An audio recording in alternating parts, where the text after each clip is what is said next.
upload slides from the last 2-3 weeks and links also. So sorry for this. It's just 2 weeks. Yes.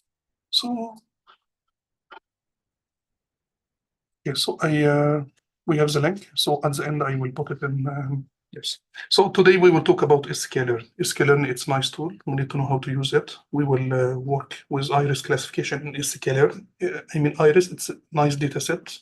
We use it for testing perceptron as a binary for binary classification, because we can use a perceptron for binary classification problem, binary problems when you have 2 decisions. So when we have been solving this problem, we used only the first two classes, because it's binary classification. Plotting of the decision boundary, but plotting the decision boundary, it's not very important for complex problems. So maybe in your PhD work, you don't need to do this, because maybe you have 4 inputs, 5 outputs, 6 inputs, 10 inputs, and so on. So it will be difficult. But if your problem is in 2-dimensional space or 3-dimensional space, or if you will use principal component analysis and you will try to use some dimensionality reduction techniques to select the most important or most relevant features, maybe in this case you can do this decision boundary plotting. To train your model, you need to split your data into training and testing. We call it hold-out validation. We do this if you have enough data, if you have large data set. So you can sacrifice holding out part from your data for testing. But if you don't have this, this amount of data, you can use k-fold cross validation. And in k-fold cross validation, we divide the data into k-folds. We train the model with k-1 test with k, repeat this process k times. Each time we will have an accuracy. So at the end, you will calculate the average accuracy. This average accuracy will be the average accuracy of your model. And after that, you will train a new model with the whole data set. And we can claim that the accuracy of this model will be this average value plus minus standard deviation. Because if you will train your model k times, if k equal 5 times or 10 times, so in this case, you will have k values. So it would be nice to calculate mean accuracy plus minus standard deviation. So in this case, we can say that if someone will reproduce our work and he will retrain our model, he should get accuracy in this range.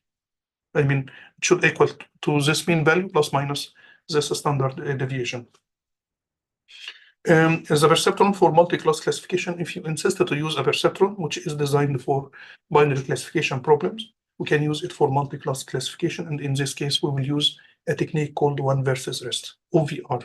One versus rest, it's very simple. We just assume that your data your classes, if you have 3 classes, so we will use one perceptron for classify A against B and C. And after that, we will use another model for classifying C against A and B. And we will use one for classifying B against A and C. So it is just one versus rest. So in this case, number of perceptrons will be the number of classes. So if you have 3 classes, you need to have 3 models. If you have 5 classes, you need to train 5 models. Logistic regression classifier, we need to compare it with adaptive linear unit, just for fun. Logistic regression for iris, for example, how can we use it for iris? Logistic regression, it is used usually for regression problems, but if you want to use for classification, we need to add threshold function. This threshold function, it will convert maybe the probability into one integer, for example, by comparing it to a threshold value. We need to look into some data sets which are simple. We call it separable. If it is separable, we can use linear classifier, so in this case, we can just classify it by drawing one line, for example. If it's inseparable, in this case, it's a problem, in fact, when it is inseparable. When there are too much overlap between your data sets or between your classes, so in this case, it will be difficult. And in this case, maybe you need to use more complex classifier, or you can try to simplify this data set. Maybe your data sets are in X, Y, and X2. For example, when you plot it against X1 and X2, it will be overlapped. In this case, you can try to add or insert a new feature, and this feature will help you to classify it easily, because it will be separable after adding the third feature, for example. We will use one example. And at the end, when you test your model, you need to communicate your results. So if it is a classifier, we need to get the confusion matrix, and the confusion matrix includes lots of parameters. You need to have this classification report, for example, and this classification report will give you a list of values which are important to to assess maybe the accuracy of your model, for example. If your model is for regression, you cannot use confusion matrix. Maybe you need to use mean square error or mean absolute error. So it's according, if it's classification, we need to use confusion matrix. If it's regression, maybe we need to use mean square error, mean absolute error, and so on. We need to use multi-layer perceptron. Multi-layer perceptron, it's feed-forward neural network. So it's a very easy model, and it could be deep, it could be shallow. So shallow means we have maybe few hidden layers. It could be deep, and in this case, we need to use maybe several hidden layers. So deep and shallow, it means it corresponds to the number of hidden layers in your model. So we need to know how to use MLB classifier in sklearn. And also we can use MLB classifier in Keras, right? So you can use it in sklearn and you can use it in Keras. Both should give you the same results. Keras is very nice because we will use it in deep learning, but also PyTorch is very important. So I suggest also we will have one lecture about PyTorch because PyTorch also is very important tool. We need to know how to use it. So we will talk in this course about sklearn, Keras, and PyTorch as well because it's important. It's very, very important. This science kit learn is something. It's a machine learning library which offer a collection of machine learning algorithms for data processing, model selections, model training, fine tuning, evaluation, and also if you want to use pipelining in machine learning, you will import it here from this library. So it's developed by Google, and this is the link for it, and it can do classifications. It can do here. It can do classifications. It can do some regression, for example, maybe clustering. Do you know the difference of classification and clustering? Clustering, it's unsupervised. When it is classifications, it's supervised. So classification, it's supervised learning, and when it is classification or clustering, classification, it's supervised. When it's clustering, it's unsupervised. So there are lots of models which is unsupervised, and unsupervised learning is very, very important. Maybe it's much more important than supervised learning. Dimensionality reduction, for example. How can we use dimensionality reduction? We can use k-means clustering, for example, feature selection. So there are many approaches for dimensionality reduction, and also model selections and the processing. So there are many tools, nice tools, which you need to which you can use from SCI kit. Iris dataset, just quickly, we have three classes: Iris, Setosa, Versicolor, Virginica. So we have three types of species, and those species we have four features. Those features are sepal length, and sepal width, petal length, and petal width. So we have four features, and we need to classify it into one of those three classes. So if you need to build a model, it should be something like this one. We have a model, and this model has four inputs. I will just call it x1, x2, x3, x1, x2, x3, x4, and we need to classify into one of those. If we will use perceptron, in this case, we need to classify. We can use it for only binary classification problems. So in this case, we can just select maybe the first two classes, which is Iris, Setosa, and maybe Virginica or Versicolor. So anyway, this perceptron can be used only for binary classification problems. If you want to plot the decision boundary, you cannot use x1, x2, x3, x4 because it will be in four-dimensional space, right? But maybe for us, if you need to plot the decision boundary, you can just select maybe maximum 3. So x1, x2, x3, and you can try to plot the decision boundary in three-dimensional space. It will be very nice. If you want to use a perceptron for multi-class, because if you will use the three classes here, it will be multi-class classification. So in this case, in fact, you need to use three perceptrons. One for, maybe it will be for Setosa against the rest. Maybe the second model, it will be for Versicolor against the other two. A third model for Virginica against the first two, for example. So in this case, we can use a perceptron for multi-class classification, but the technique which we will use here, it's called OSV. OSV, it's called OVS, sorry. OVS, it's one versus OVR, sorry, OVR, one versus rest, right? One versus rest. So if you need to implement a perceptron for classifying iris, you can import it. I mean, last week, for example, we implemented this perceptron by step by step. But in fact, if you want to use it quickly, you just need to use a function called perceptron, right? And the input to this function will be a maximum number of iteration. I need to train this model for 100 iterations, for example. And the learning rate, right? Learning rate or initial learning rate, and this random state equal 42 or any way. We just use it because maybe each time when we run our model, we need to get the same number of the same set of initial values, right? Because we need to initialize the model. If I will use this perceptron, it must be used for binary classification problems. So you need to prepare your data based on this. So I load my iris from datasets. We can import this datasets from sklearn, and from datasets you need to load iris. And I will just select the first 100 data points, because the first 100 data points corresponds to the first two classes. And here I want to plot it in two-dimensional space. So maybe I will select feature number 4 and the number 3 and 4, right? So just select two features, because if you want to select 3, it's okay. Of course, we should not select those features by random.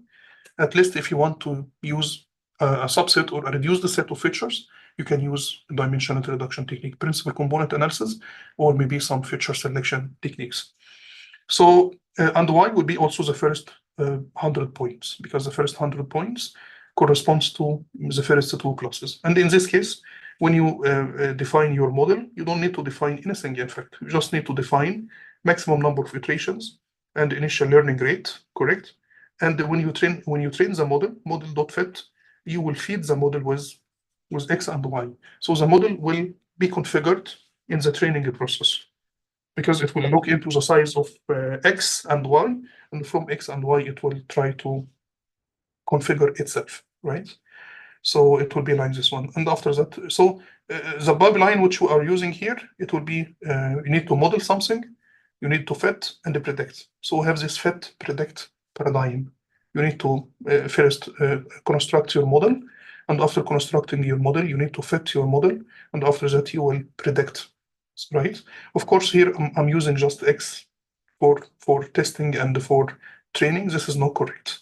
What we are doing here is not correct, because we need to divide my data first into one part for training, maybe 80% for training, and maybe 20% for testing. But I cannot train the model and test the model with the same data set. This is not correct. But as you can see here in this example, I try to standardize my data. If you want to standardize, I can use a standard scaler. And if you need to import standard scaler, you need to get it from sklearn.pre-processing. And this standardization, it's easy. It's just for each column of my data, we will subtract the mean value and divide it by standard deviation, right? So that is it. So it will be X minus X mu divided by standard deviation. So it's a very, very simple. If you want to use it, if you want to do it by calculation, you can write it in this way. So you need to calculate mean value, standard deviation of each row, of each column, and after that, apply this equation X equal X minus mu divided by sigma. But if you want to use this function, so you need to define it, and you need to fit it with X. When you fit it with X, the output will be X standardized. Just to transform here, you need to write this code, and you will get standardized values as an output from this function. It will do it for all X column. I mean X here. For our case here, X is 2 column, right? So it will do it for X, X3 and X4, right? It will be standardized. You can also do normalization. It's also important to normalize your data. And to normalize your data, it will be X minus X mean divided by range. So it will be X minus X minimum divided by range, right? So all X values will be a number between 0 and 1. All values will be normalized into this range between 0 and 1. So it's X minus X minimum divided by range, or divided by X max minus X minimum. Yes, I will do it. I will share a link. So I got a question about all lecture slides. I will upload all my slides, and I will put a link for all slides of or lectures from last year, and also fresh links which we are doing at this moment. Yes. So after fitting your model, you will fit your model with X, and after that you will test it. When we are predict, it means we are testing, right? So you are doing a testing here with X. But just please remember, this is not correct. The correct way for doing it is to split your data first into one part for training, one part for testing. One part of training will be used for training your model, and the part for testing will be used for testing your model. People are not interested to see, but it's not interested. In fact, it's not correct to test your model with the same data which has been used for testing, because you will get overestimated accuracy.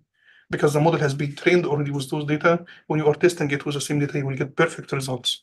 Maybe the accuracy will be like 100%. So this is not correct. If you want to print your model coefficient, so it will be just model coefficient and the model intercept. Model coefficient, it will give you omega-1 and omega-2. And the model dot intercept, it will give you p-value, right? So if you want to get omega-1, omega-2, so it will model dot coefficient, it will be this one. And if you want to get the bias, it will be model dot intercept. You will get omega-1, omega-2, and b. I try to calculate here, but we don't need to do this, in fact, because there are functions which can calculate prediction accuracy, for example. But if you want to calculate mean accuracy, just it will be square root y minus y predict square, right? It will be a square root of this one divided by maybe by n. N is the size of the test set, right? So it will be the mean value. So this mean value, it will give you this number, which will be the prediction error. So if you want to plot the decision line, once you have omega-1, omega-2, omega-b, we know that the decision boundary, it will be omega-1, for example, x1 plus omega-2, x2, plus p equals 0. This is my decision boundary. If you know x1, we can just assume values for x1. So I will do it here. We have this one, it's x1, this one, it's x2. We got omega-1 and omega-2 and bias. So the decision boundary will be decision, this decision. So this function, the decision line, it will be like this decision function. It will be omega-1 x1 plus omega-2 x2 plus p equal 0. This is my decision line, correct? So if you know, you just need to assume values for x1. So here we will generate values for x1, correct?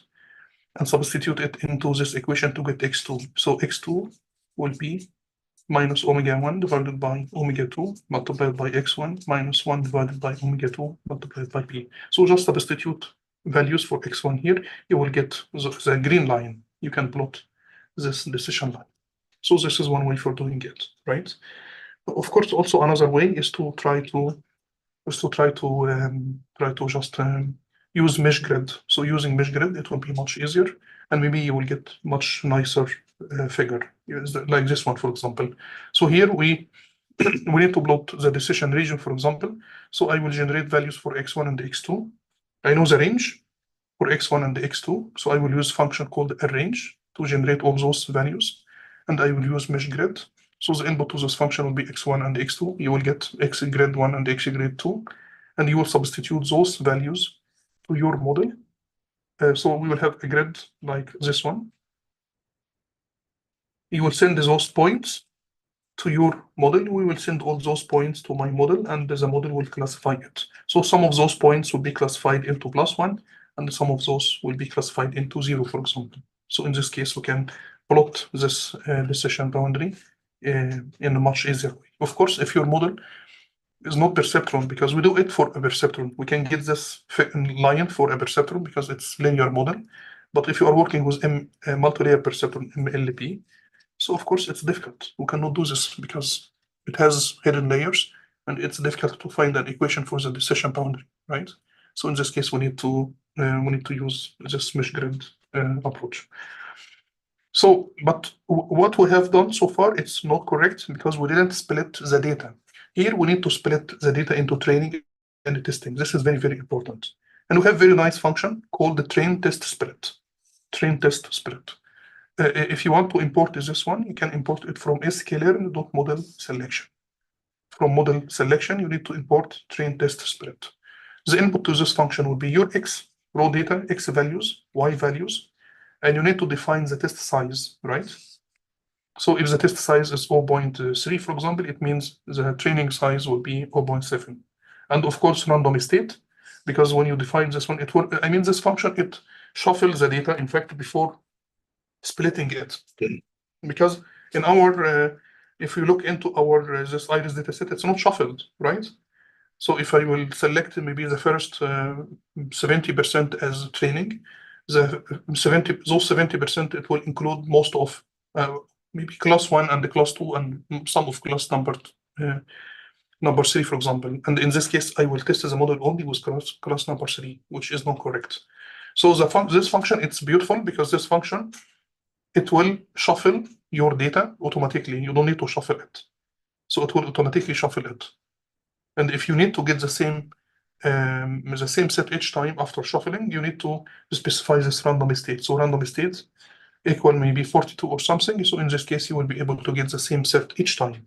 The same X train, the same X test, the same Y train, the same Y test, right? So it's important to define this random state equal 1 or equal any, to define this random seed. When you define this random seed, each time you will get the same set, the same train set and the same test set. So for reproducibility, for example, so I recommend you to use this random state equal something 42, for example. So in this case, it will be split into X train, X test, Y train, and Y test. You will get X train, X test, Y train, Y test. If your problem is multi-class classification, you can use a nice function called bin count. This bin count, the input to this one will be Y train and Y test, to just to see how many label in each how many label from each class in each category, because we have the Y train and Y test. I mean the training set and the test set. I need to see how many from each class will be in my train set and the test set. So when we do it, in fact, you can see that, for example, in the training set, I have 36 from class 1 and 34 from class 2, right? And for the test set, I have 14 from class 1 and 16 from class 2, right? And sometimes it's according to the shuffling process. It could be also more. I mean, it could be unbalanced, in fact. So it could be unbalanced. My data set is balanced because I have 50 from each class, but because when we are shuffling and splitting it into train and the test set, we will get this number of classes in each set. So you can see that they are not equal, right? If you want to have it equal, we need to add something here to this function. We need to add stratify equal y. Stratify equal y, it will try to give you more balanced division. So it will split the data, and both classes will be balanced as much as possible into the training set and the test set. When we use the stratify equal y, you can see we got 35 from class 1 and 35 from class 2 in the training set, and in the test set we have 15 from class 1 and 15 from class 2. So, and this train test split or holdout validation, it's very simple, as you can see here. I have my data, and we need to split my data into one container on one portion for training and one part for testing, right? We call it holdout because we will hold out that part for testing. So now we will train the model only with that part. If this part will be very, very small, so in this case, you should not use this technique, and you should use something k-fold cross validation, right? So if your data set is small, because in some applications it's expensive, in fact, to collect the data, very, very expensive. And in some applications we have only 100 or less data points. If I have only 100 data points, I cannot hold out 20 or 25 for testing and train my model only with 75, right? Because we spend the money and the time to collect the data, and we cannot sacrifice 25 data points for testing. So we will not use it. We will use it only for testing. So in this case, it will not be a good idea. And the best idea in this case is to try to use k-fold cross validation. And as you can see here, in k-fold cross validation, we will also shuffle the data, and we will divide it into maybe k-folds. We need to specify k. What is k value? K, it's hyperparameter, maybe k equal 5. If k equal 5, so in this case, we'll divide the data into 5 containers, and we will train the model, or folds. We will train the model with k minus 1, test it with number k, and we will repeat this process k times. So this is k equal 1, 2, 3, 4, 5. Now we trained the model with the whole data, and we tested the model, in fact, with the whole data. As you can see, the model has been tested with the whole data. And each time we will get some accuracy. Maybe this is accuracy 1, accuracy 2, accuracy 3, accuracy 4, and accuracy 5. And at the end, we will take the average of those 5 values, plus minus standard deviation, right? So we can say that, okay, now my model will have this average accuracy. We are expecting to get this average accuracy plus minus standard deviation, right? So maybe in this case, we can get something like, maybe it's 90% plus minus 2%, or 95% accuracy plus minus 2%. It means this accuracy will be, if someone will try to reproduce your model, he will get an accuracy in this range from maybe 93% to 97%. We should expect that he will get an accuracy within this range if he will follow the same approach, right? So in this case, if someone will reproduce your results somewhere else, he will be able to get his accuracy within this range, and in this case, he will be safe, right? Because you just promised that we will get accuracy within the. So don't provide a single number. If you would use a k-fold cross validation, don't use a single value, because if you will say that, okay, my accuracy is 95%, if someone in China, he will try to reproduce your work and he found that you got an accuracy of 92%, it means you are faking your results, right? So your results are not correct because he cannot get the same results. So it's much better or much more professional to report your results as a mean value plus minus standard deviation. So if we need to test holdout against cross validation, so we will use here a train test split. We use train test split when we use holdout, and you need to specify maybe here test size or ratio. In fact, it could be size or ratio, for example. And we will use stratify. It's very important to use stratify equal 1. So we are sure that all my classes are equally represented in my training and testing sets. So stratify equal y, it's very, very important. And it will be one sentence in your results. You can just say that, okay, we prepared our data, we normalized, we standardized, and also we stratified our data. When you stratify it, you will give impression to the people that you are aware about this imbalanced data sets. And you did what you can do, because maybe it's by nature, it's imbalanced. So in this case, there is no way to, but you just try to make it balanced as much as possible.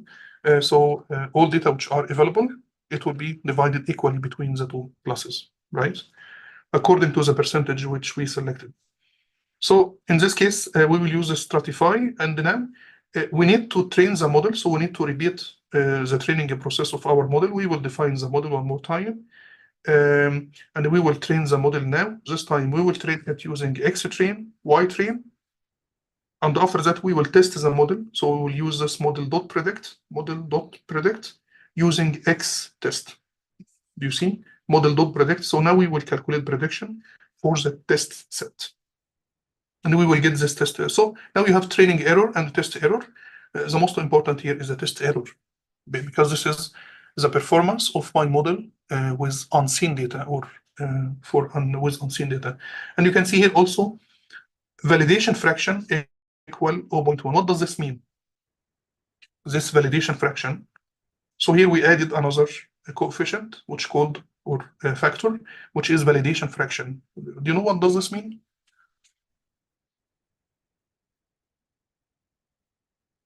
What is this validation fraction?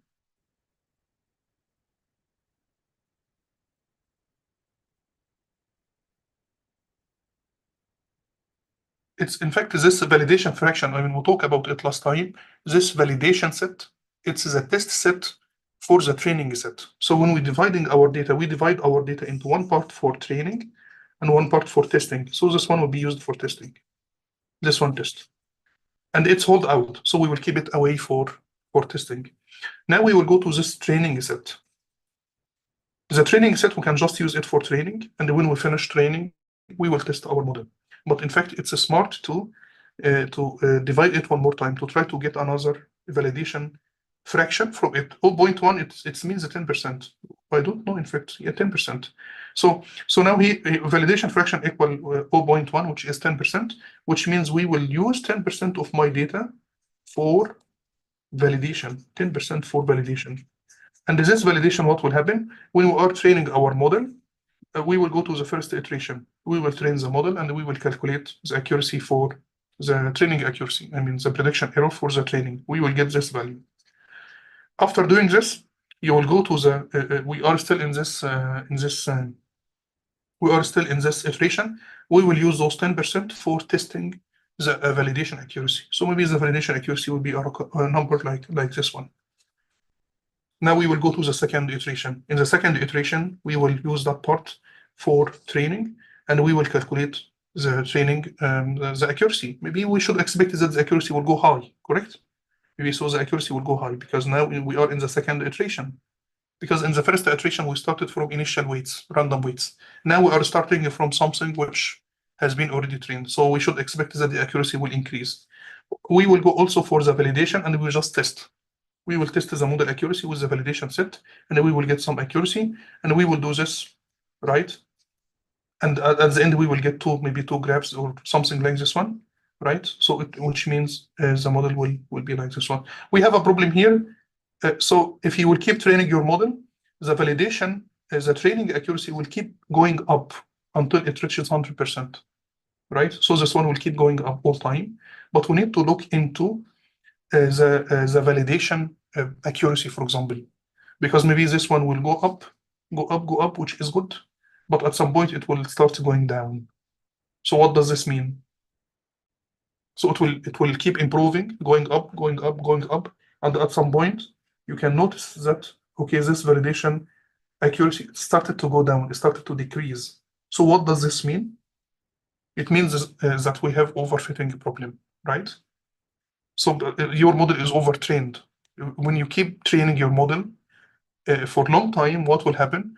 The model will memorize your data set.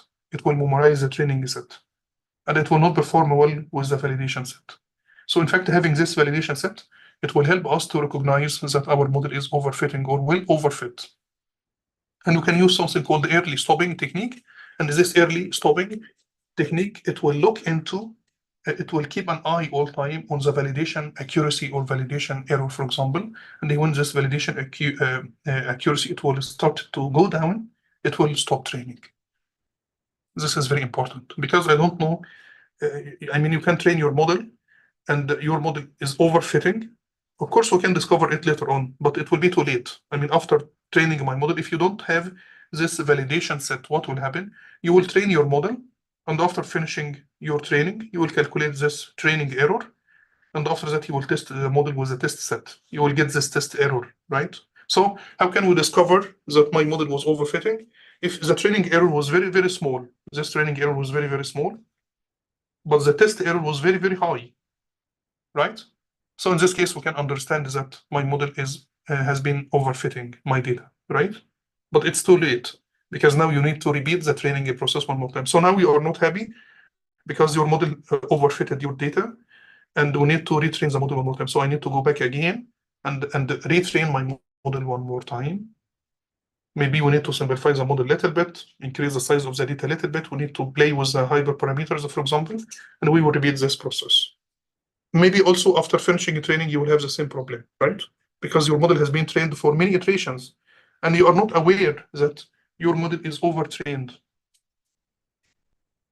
So in this case, there is no way to solve this problem, except then we need to use this validation set, and we need to use a technique called early stopping. So this early stopping technique, it will look into the validation error, for example, or validation accuracy. And then when it sees that it's the validation error started to increase, because this one, it's accuracy, it could be also error. So the error will start from very high value for the training set, and it will go down until it's close to zero, right? But maybe the validation error will be also going down, and at some point it will start to go up. It means when it goes up, it means my model started to overfit in this iteration. Maybe it's iteration number 20, right? So it was better to stop at 20 because my model will overfit. It's overtrained. So in this case, we need to use a technique called early stopping. And this early stopping, it will keep an eye on validation error, maybe and validation accuracy. And then when this error will start to increase, because it should decrease with training, it should go down. But at some point, it will start to go up. When it will go up, we will stop training, and we will use maybe the model of the previous iteration, right? Because it has a technique where we store the weights of the model. So we will go back to maybe iteration number 20 because the performance was perfect at iteration number 20, and we will stop at 20. So I need to use a model which has been trained at until this iteration. iteration number 20. So we will stop here. So validation fraction is very, very important. When you are training your model, you need to select this validation fraction, and you need to mention this in your results. When you are writing your results, mention those details, because those details are beautiful. So here we have some details. You can, when you are working with data, you look into the size of the data. You can say that, okay, my data set is small. We will not be able to use maybe hold out validation because the size of my data, and we will use k-fold cross validation. We will select k equal 5 or k equal 10, for example, and I will train my model, and the model accuracy will be this average value plus minus standard deviation. So your accuracy will be in a range. It will not be scalar value. It will not be absolute value because it's difficult to achieve. Even if you run your model maybe 1 week later, maybe it's difficult to get the same results, but it will be more practical and more professional to say that my accuracy will be within this range. It will be this average value plus minus standard deviation. So if you will use hold out validation, you need to select stratify equal y. This is very, very important, right? Stratify equal y. Why stratify equal y? Because this one we will ensure that my classes will be balanced, will be equally distributed in my training and test set. Because maybe if you didn't use it, maybe class 1 and the class 2 will be dominating a class number 3, right? So in this case, maybe my model will not be trained a lot with class number 3, and when we are testing the model, my data set is not balanced. I have many from class number 3 in the test set. So, but my model does not have the chance to be trained with many of class number 3. So I will get very bad accuracy, but my model is not that bad. In fact, it's much better. But I tested my model with more from class number 3, which has not been used for the training. So in this case, it's important to try to balance your data set and to use this to stratify your data. Validation fraction is very important. This validation fraction is very, very important because it will help you to discover if your model is overfitting. And if it will overfit, we can use early stopping. Without validation fraction, you cannot use early stopping technique because the early stopping, it will look into the validation accuracy.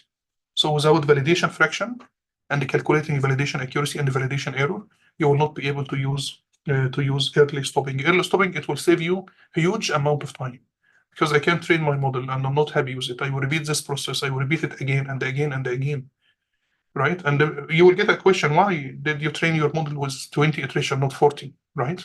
So you can just say I used early stopping technique, and the early stopping technique, it has been looking into the validation maybe error and accuracy, and it stopped the training process at iteration number 20 because the model, otherwise the model will overfit. So there is justification for your numbers.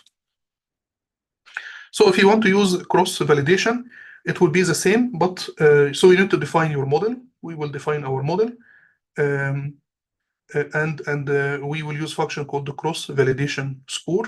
The input to this function, it will be your model, x and y, and number of folds, k.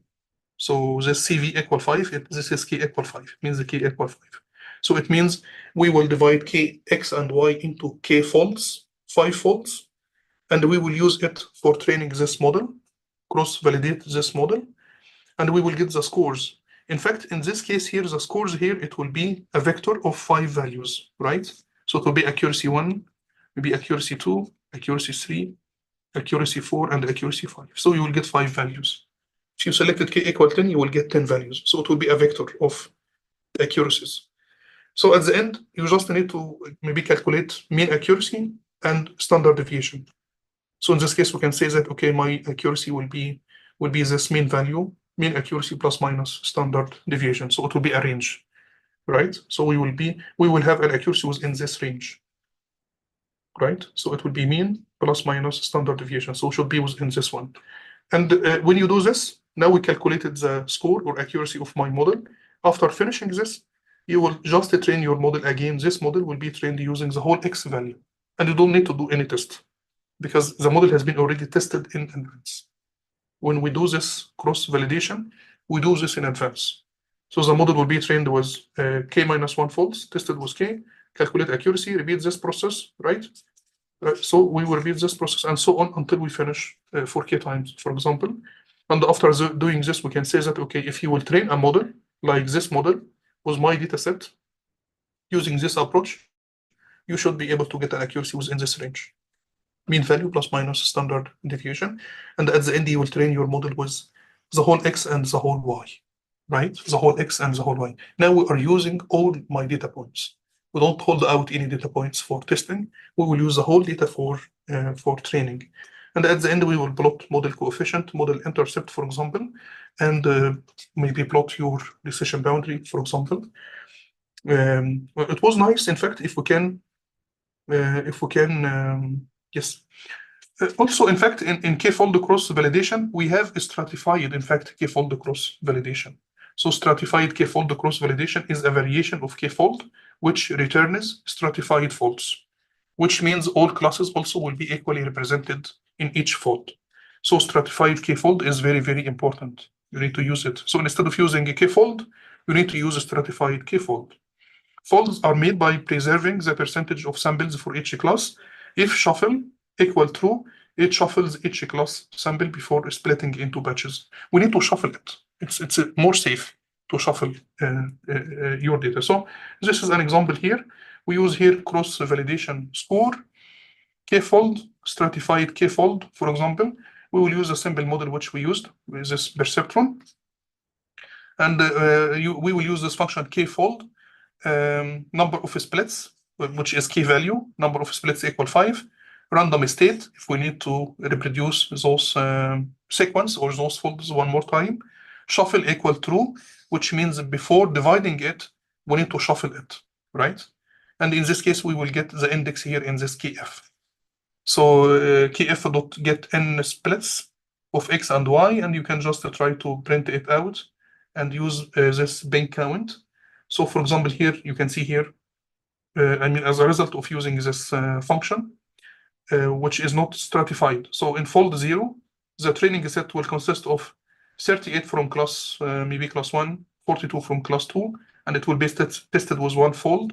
And the size of this fold, it will be 20, because the size here is 100. Remember, we used the first 100 data points, and we used the k equal 5.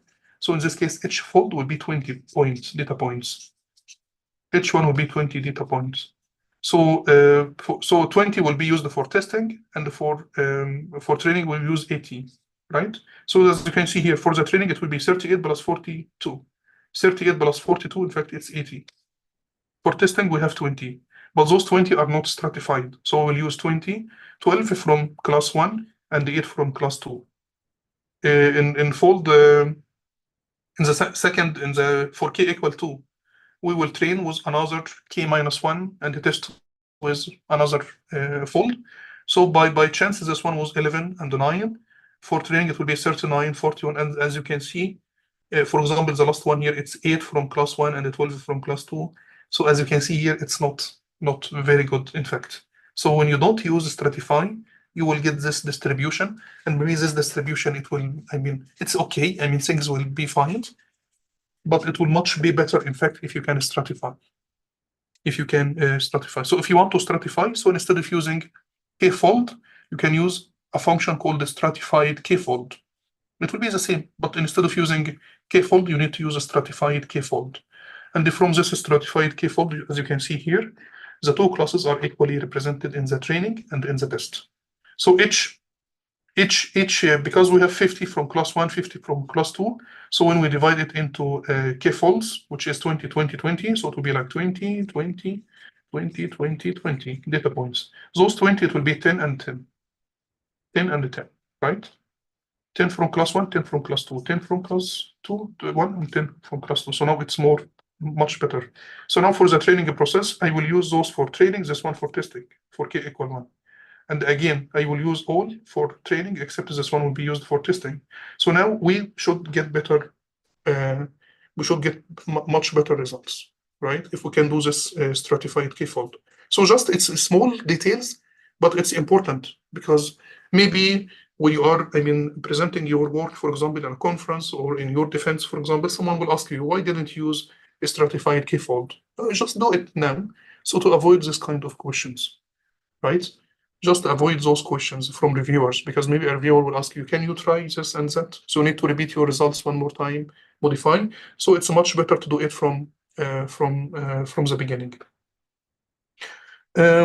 So I just by chance here, we trained the model. We trained the same model, which is the perceptron, and we got accuracies it's 1 for each. So the accuracy at the end was 100%. And at the end also we got those weights. Those are the weight values. This is omega 1, omega 2, and B, right? So we have those model coefficient and model intercept to get those values. Yes. Please let me know if you would like to have a break or something, so we can have a break, or should we continue?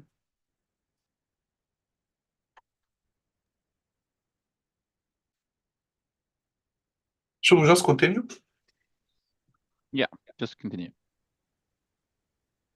Okay, we'll just continue, okay? Yeah. Okay, thanks. So now, because it's like revision, so now I hope that part is clear. So we just need to be careful when we're splitting our data. We need to select this k-fold, stratified k-fold, or if you use all the hour validation, you need to stratify your data just to avoid any questions. And it will be one sentence in your maybe data processing section in your paper, for example, but it will be beautiful because you are careful and you did this stratifying and you are aware about this. So now, can we use linear model for multi-class classification? Yes, we can use it. And we will use this technique, which is OVR, which is one versus rest. It has many names, in fact. One of those names is one versus rest, OVR. And as you can see here, we have this 3 classes, and it's easy. We need to classify it. How can we classify it? Using linear classifier. So we will just use this technique, which is one versus rest. So for example, if I need to classify this yellow cluster, so I need a model to classify this one against the rest, right? I need to classify this one against the rest, so I will just use a model like this one, which will classify this one against the rest. For the green one, it will be the same also. So I need to find a model to classify this green one against the rest, so it will be like this one. So now we have 3 models, right? We have 3 models. So I have here model number 1, model number 2, model number 3. So that is it. So it will be very easy. So here is this data set. It's very simple. It's in 2-dimensional space. We have x1 and x2. So it will be like the model will look like this one. So I will have three perceptrons, one for each class. So it will be like this one. And we'll have the input here we have inputs to x1 and x2. So it will be like x1 will be connected to h1. So it will be like this one. We have bias, right? So it will be like one layer model, right? A neural network which consists of maybe one input layer and one output layer. There is no hidden layers. The first model will generate the line number 1. The second model will generate line number 2. The third model will generate line number 3. And that is it.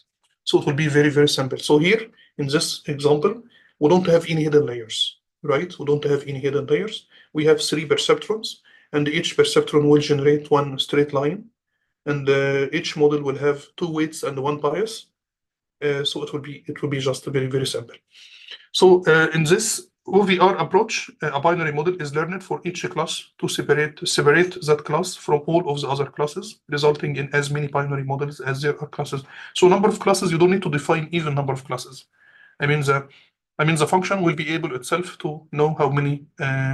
You just need to define OVR. When you say that, okay, it's OVR, in this case, it will define number of models equal to the number of classes. So it's according to y. So if y has B0, 1, 2, right? So in this case, we have 3 classes. So in this case, it will automatically define 3 models, one for each class. So there is a nice function called the make blobs, and it generates this Gaussian blobs for clustering those data points. So we will use it here. We generated 3 classes. We have class 1, class 2, and class 3, for example, class 0, 1, 2, and 3. And then we will train a model using this approach. So one model, it will be, we will get one model, which is red line. This red line, it will classify the red against the blue and the green. And after that, we will have a green one. Green one will classify the green one against the rest.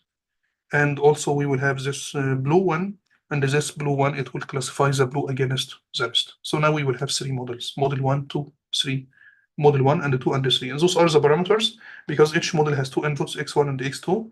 So we will have omega 1, omega 2, and the bias. We will have 3 because we have 3 models. So how can we do this? Yes, we will just here using, make blobs. If you want to use this data set, you can use it for testing any sample, maybe sample models. It's called the make blobs, and we import it from sklearn.datasets. And this make blobs, maybe also you can use a random state if you want to be able to reproduce it. So we need to define this random seed, so you can get the same x and y each time. It will generate 3 classes. You can plot those 3 classes, and after that you can use a logistic regression, for example, for classifying those models, and you can get model. We know the paradigm. It's you need to define your model first, and after that you will fit the data. You will fit the data to the model using x and y, and after that we will use predict for testing. And you can print model coefficient and the model intercept to get omega 1, omega 2, and the bias. And plot the decision boundary. We know how to plot the decision boundary. So if you want to use this model for multi-class classification, we just need to define here. We define maximum number of iterations, but if you want to use it for multi-class classification, you just need to use multi-class equal OVR. That is it. So don't need to define how many models. It's only one model, in fact. So here in this function, it's a model called the logistic regression. Maximum number of iteration, you need to select maximum number of iterations, for example. And you just need to multi-class equal OVR, one versus rest. And as you can see here, when we use this make blobs, you need to define maybe centers. It's 4, which means we need to generate 4 clusters. And this is the cluster standard deviation, right? So if you want it to overlap, this standard deviation, you can increase it, you can make it 0 or large value. When it's large value, it will try to make your data set more challenging. So it can generate a data set where there are overlaps. So if you want to create overlap, increase this number, right? To make it more challenging for your model. So now we selected the standard deviation equal 1, for example. So as you can see, there is no overlap between the 4 clusters or classes. But if you want to create a kind of overlap, in this case, you can select, you can increase standard deviation, for example. So in this case, it will overlap a little bit. So to use this OVR, you just need to select or define multi-class equal OVR, one versus rest. You will use the data for training your model, and you will use maybe the training set, and the test set will be used for testing, for calculating y predict. Y predict minus y squared, square root of y minus y predict squared, it will give you the prediction error. And you can print model coefficient and model intercept. So now we have 4 classes. So in this case, we will get a model for each class, one model for each class. So one model for each line, decision line. If you want to generate this decision line red, you need to get a model which will classify the red against the rest. One for the blue against the whole rest. So the whole, the rest of the data will be classified as another one, right? So it's one versus rest. So now we are just, as I told you, if you have 3 classes or 4 classes, for example, it will be like this one. It will be like a feed-forward neural network, but we have only input layer. This one, it's input layer. And we have output layer, right? So the model will be very simple. We will not have any hidden layers. We will have just an input layer and an output layer. And its binary classifier, each binary classifier will generate one straight line, right? And those are the parameters of our model. So if you want to implement it it's Iris. If we need to do it with Iris dataset. So can you use this multi-class classification with Iris? Yes. In Iris, we have 3 classes. So Cetosta, Versicolor, Virginica. So in the inputs, we have maybe 4 input features: sepal length, sepal width, petal length, and petal width. We will use here petal length and petal width.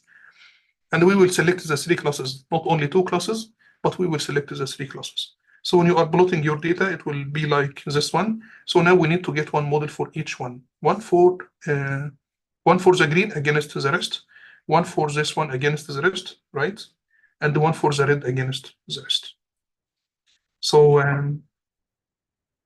so we will do it, and we will get those weights and the bias, and those weights and the bias are the parameters of the decision line. So it will be each line will be like omega x, omega 1 x1 plus omega 2 x2 plus b equals 0. This one will be my decision line. B, it is a y-intercept, right? And omega 1 and omega 2, it will control the slope of your line. So you can get one line like this, one line like that. So it's according to the values of omega 1, omega 2, and the bias. So now we will load iris. If you want to load iris, you need to import it from datasets. So from sklearn to import datasets, and from datasets you need to load iris. Iris, you will have x and y. X will be the input features. Y will be the target feature. We selected the whole dataset, but we selected it's called beta length and beta length and beta width. So we selected the last two features, right? Feature number 3 and feature number 4. Yes. And also, I mean, yes, I mean, if you just want to see how many classes we have in Y, so in Y we have 0, 1, and 2, right? So those are my 3 classes. Labels of my classes. So class number 1, it will label is 0, which is Setosa. Versicolor, it is represented by 1 in Y, and Virginica, it is represented by 2. So now we have 3 classes, 0, 1, and 2. So you can do also standardization, for example, normalization, you can do it. And if you want to print this maybe mean and the standard deviation of each, if you want to get the mean and standard deviation, so the mean of feature number 1, it will be 1.4. Standard deviation, it will be minus 1.34. Mean of the second one, it's 0.2. Standard deviation, it's minus 1.315. You can do normalization also. And after that, you need to split your data. Here, we have 150 data points, right? So we need to shuffle. So this function, anyway, it will do shuffling. It will shuffle it. So it will shuffle and stratify because we have 3 classes. So we need to have those 3 classes are equally represented. Split ratio here or test size is 0.3, which is 30%. 30%, it means 45 data points will be used for test, and 105 will be used for training, right? So the distribution, when you use a stratify equal y, it will be like this one. So it's 15. This is the test set. So it's 15 from each class. 15 plus 15 plus 15 equal 45. And for the training set, it will be 35 from each class. So the summation of this one, it will be 105, right? So using this stratify, it's good. It's not bad. So we just need to remember to stratify our data if we have this multi-class classification or binary classification problem. It's smart to stratify. We will define our perceptron, maximum number of iterations, initial learning rate, for example. Random seed also, we defined it, and we will use X train, Y train for testing. And we will calculate number of misclassified cases. For example, we will predict for X test, we will get Y predict. And if you want to find misclassified cases, it will be number of cases where Y test not equal to Y predict. So when Y test not equal Y predict, it means this one is misclassified. Because maybe the output should be 0, but Y predict is 1. So in this case, 1 does not equal to 0. So we will count this one as a misclassified using this command. Y test not equal to Y predict. It means we calculate the misclassified number of misclassified cases. When we did that, we found that number of misclassified cases was only 2 for the test set, right? Number of cases was 2 for the test set. So the model accuracy, it should be 45 minus 2 divided by 45. We should get this value. So it should be 43 divided by 45, multiply it by 100 to be in percentage. So I can just test it. So 34 divided by 43 divided by 45. Yes, time 100, so it will be this 95.6%. So this is model accuracy. And if you want to get the model coefficient, just print model.coefficient, and the model intercept, you will get bias 1, bias 2, bias 3. So now we have omega 1, omega 2, omega 1, omega 2, and B1 for each model. So, and after that, you can plot your data and use maybe this measure grid approach for plotting the for plotting the decision boundaries. So the decision boundaries, it will be like this one, right? Now we have one class here, one class. This is for the test set. So as you can see here, we have only two cases are misclassified. Those are the two misclassified cases, right? So the accuracy for the training, it was maybe 89%, and for the test, it was 95.6%. So the perceptron will never converge if the classes are not perfectly linearly separable. It's very, very important because this model is linear. So it's very important that my data are linearly separable. Otherwise, it will not converge. Iris data sets, there will be always at least one misclassified sample represented in each epoch. So if you are working with this logistic regression, it's good for calculating the probability because we will use this function. So instead of using linear regression, we will use this logistic regression. And this logistic regression, in fact, it's very good for some problems, especially when we have some maybe noise or something. So logistic regression is one of the most popular machine learning algorithms. It's a classification model which performs very well for linearly separable binary classes when it's yes and no, for example. When it's binary yes and no, so we can just use this linear function. But the problem here, you see, I have some cases here which are yes. But if you get some noise, little noise added to this yes cases, when you are using this linear function, those points will be classified as no, right? And it's the same here also. We have some no cases, and then when we just add maybe some noise to it, according to this linear regression, it will be classified as yes. So this is a problem, right? If you want to avoid this problem, you can just use this logistic regression function, this sigmoid function, right? You see it? Because it will perform much better, in fact, with those. So even if some data points have some noise, it will be correctly classified, and we will calculate probability. And after that, if you want to use it for classification, you need to define a threshold value, and you can just say all probabilities which are higher than 0.5, it will be classified as yes. Otherwise, it will be classified as no.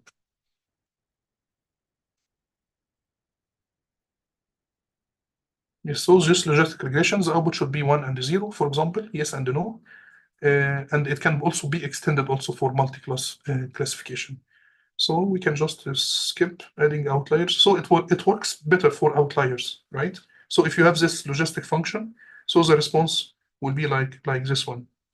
If you have some outliers, it will not be classified as no, for example, but it will still be able to classify it as yes. So it works better for those outliers. So fitting logistic regression, I mean, we can just ignore this one. This logistic regression or Gaussian function, it's 1 divided by 1 plus exponential minus net, multiply numerator and the denominator by exponential net. So it could be written as e exponential net divided by 1 plus exponential net. You need to differentiate it because when you train this model, we need to use maybe gradient descent, right? So in this case, we need to find the partial fraction of this one with net. So we need to find partial j by partial net, right? Which will be, I guess, g multiplied by 1 minus g. Will be like this one.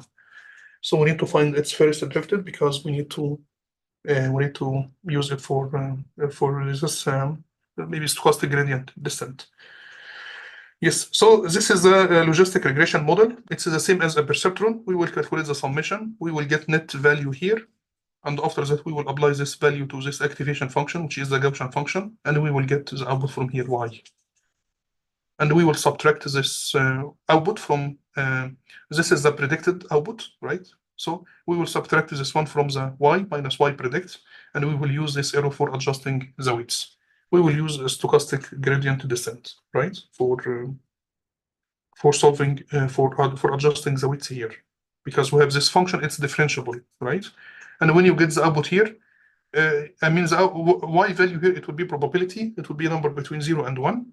If you want to use this model for classification, we need to define a threshold value, right? So you can just say that, okay, all values which are greater than 0.5, it will be classified as 1. Otherwise, it will be classified as 0 using this function.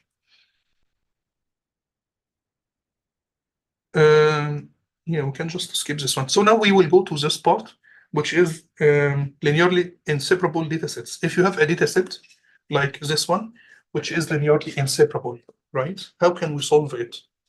As you can see here, it's two circles inside each other.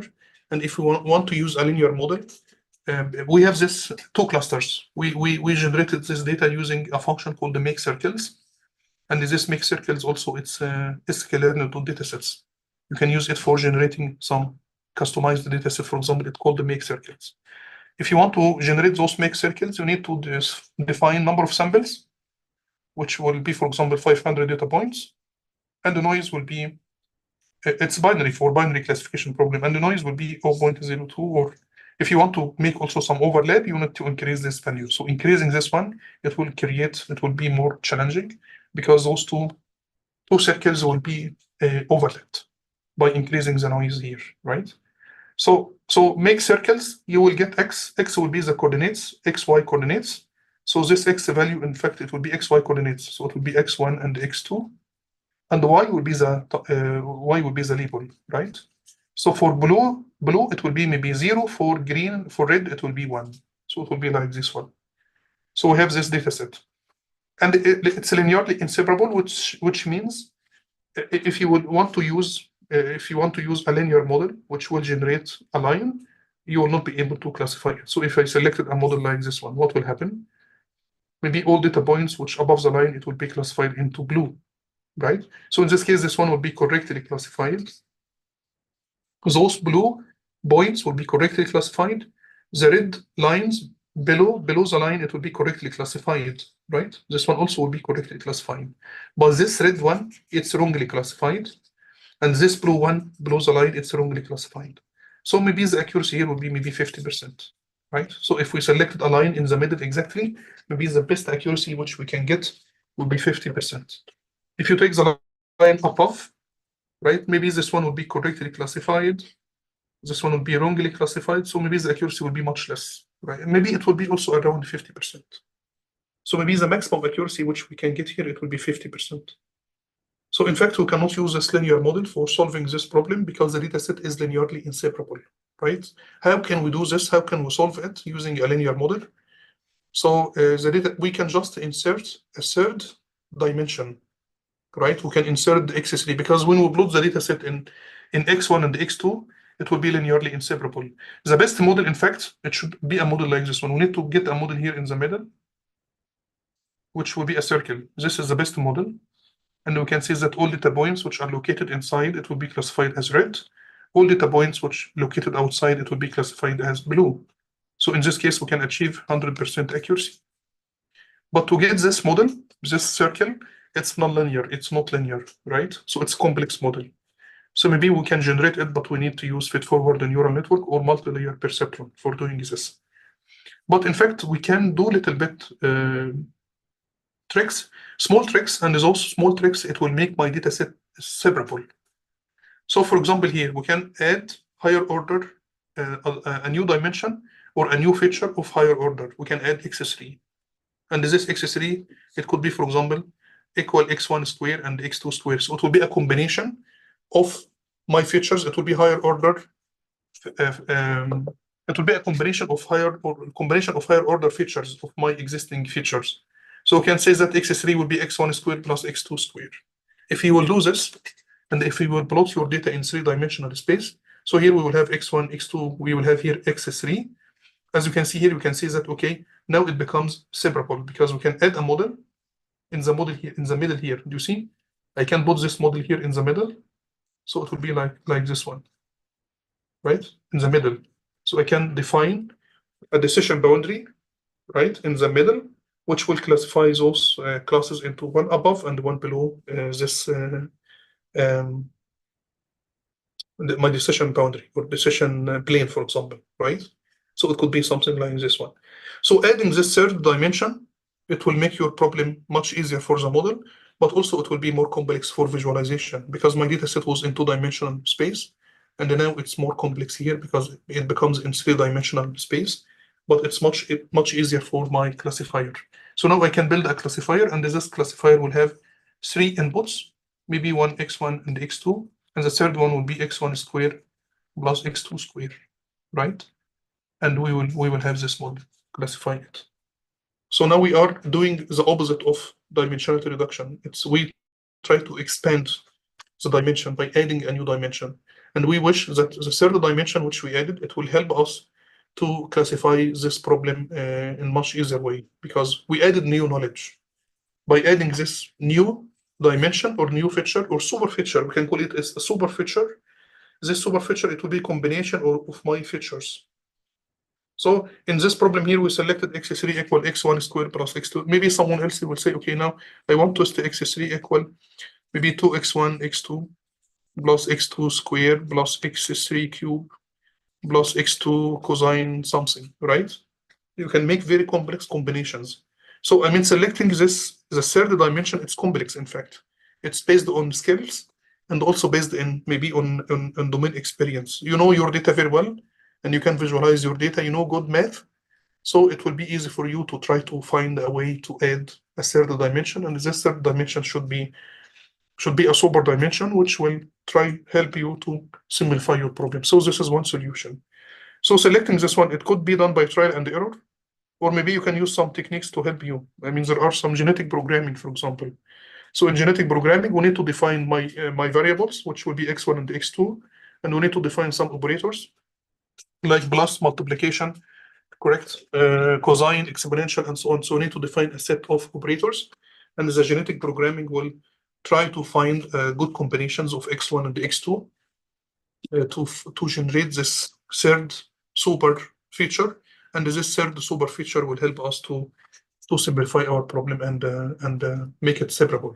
So now we solved it already. So we added the third dimension, which is x3 equal x1 squared plus x2 squared, and we fitted a logistic regression model to this problem.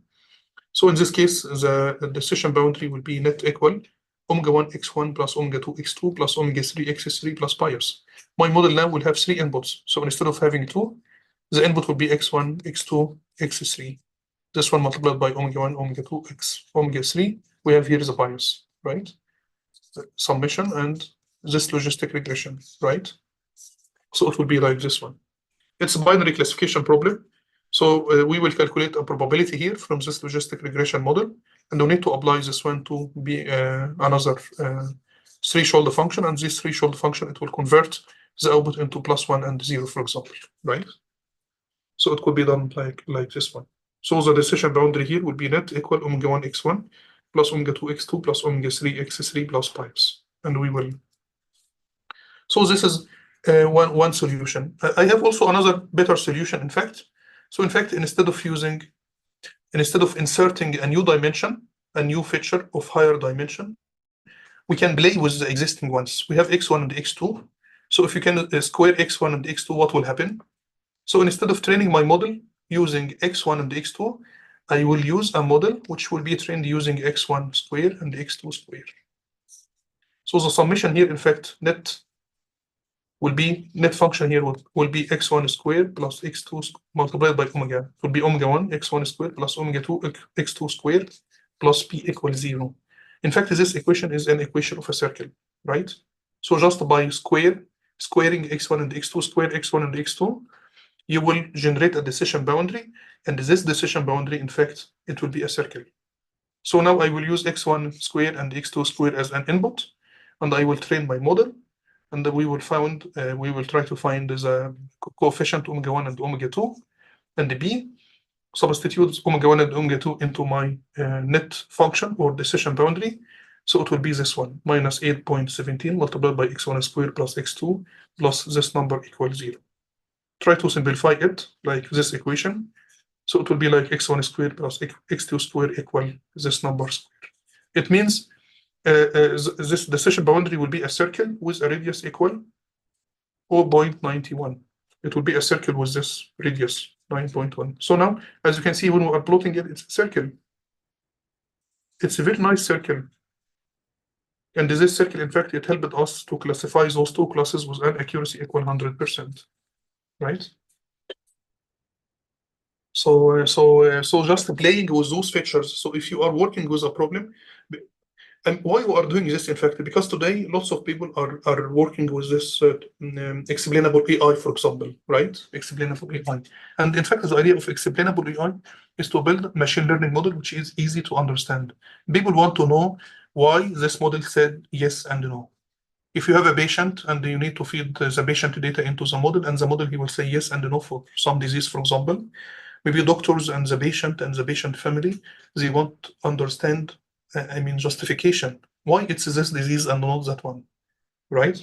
So in this case, we need to build something which is easy to understand. So we need to focus on the explainable AI. And one important factor here is to try to build simple models. So try to build simple models so it's easy to understand. And try to explain it to people, and so they can understand how decisions are made by this system and so on. Now this system is easy. Now I know that instead of using x1 and x2, we'll just square x1 and x2, and when you do this, you will get a decision boundary like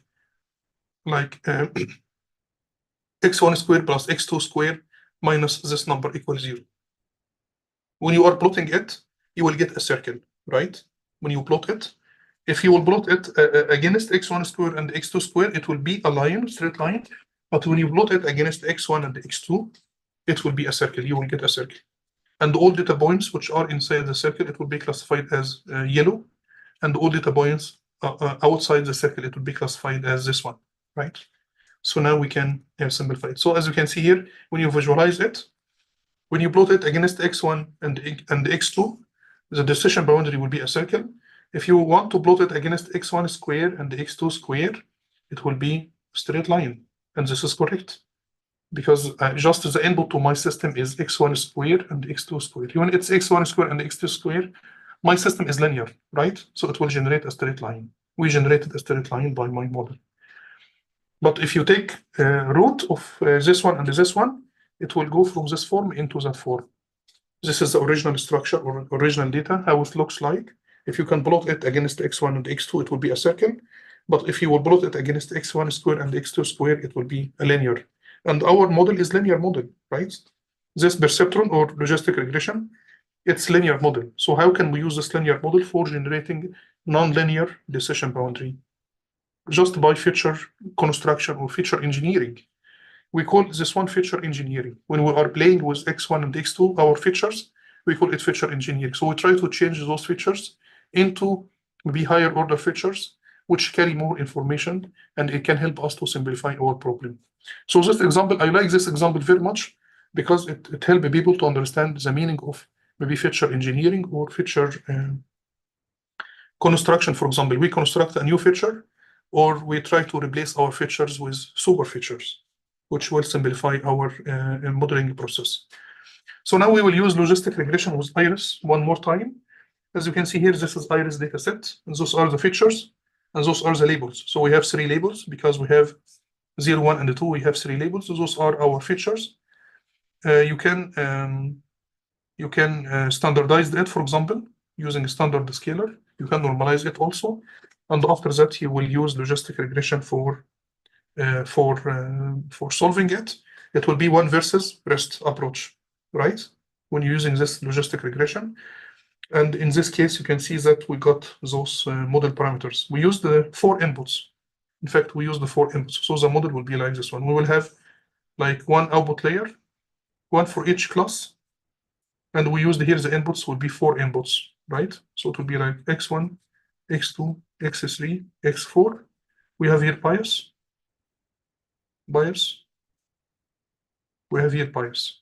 This one will be connected to the 3. This one will be connected to the 3. This one will be connected to the 3, and so on, right? So in this case, the model will be just input layer and an output layer. And we will have 4 weights. So for the model 1, we will have omega 1, omega 2, omega 3, omega 4, and also we will have bias here. This is the bias P1. For the second input, or for the second model, we have also omega 1, omega 2, omega 3, omega 4, and B2 or something. This one and B3. So now we will have this one. And at the end, we can also calculate precision and accuracy. So the prediction error will be 2%, right? Number of cases where y does not equal y predicted will be 4, right? So But we are testing here with the whole data, which is not correct. So just remember to split before training your model. So we did the training process here, but we trained the model with X and Y, and we tested the model with X and Y, which is not correct. So it's a very, very important to use k-fold cross validation or to use hold out validation. Hold out validation. Okay, so so it's just here complete logistic, implement logistic regression, try to convert adaptive linear unit into a logistic regression. Yeah, it should be possible.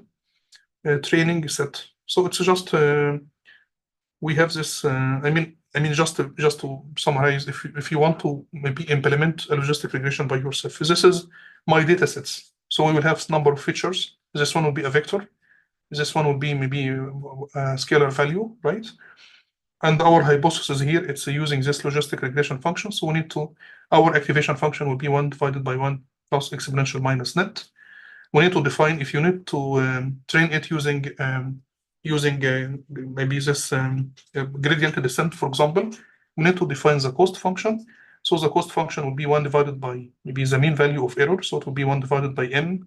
If the size of my data sets is m, summation of half multiplied by this phi minus y. I mean, we need to take this one out, no problem.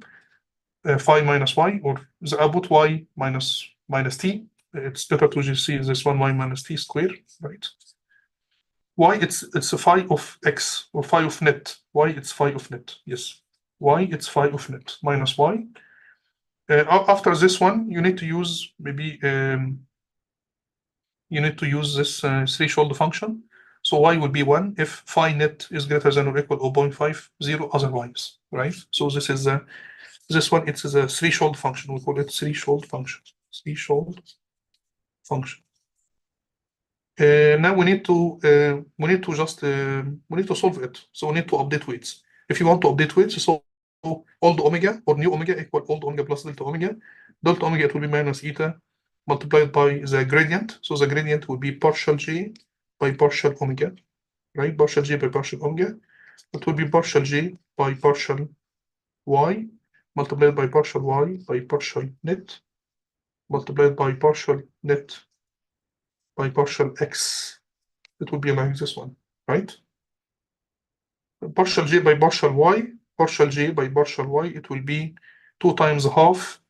So it will be 2 negative. So it will be like minus t minus y, right? T minus y. Correct? What is partial y by partial net? Partial y by partial net, I think it will be like y times 1 minus y, I guess. I don't remember, in fact. So we need to do it. So yeah, it will be like this one. Yes, it will be just it will be partial phi by partial y. So it will be, yes, y times 1 minus y, I guess. So it will be something like y times 1 minus y, and the partial net by partial omega, sorry, it will be x multiplied by x. So we just need to drive it. We have here this one. We have here y minus, I just need to check the first derivative of this function, right?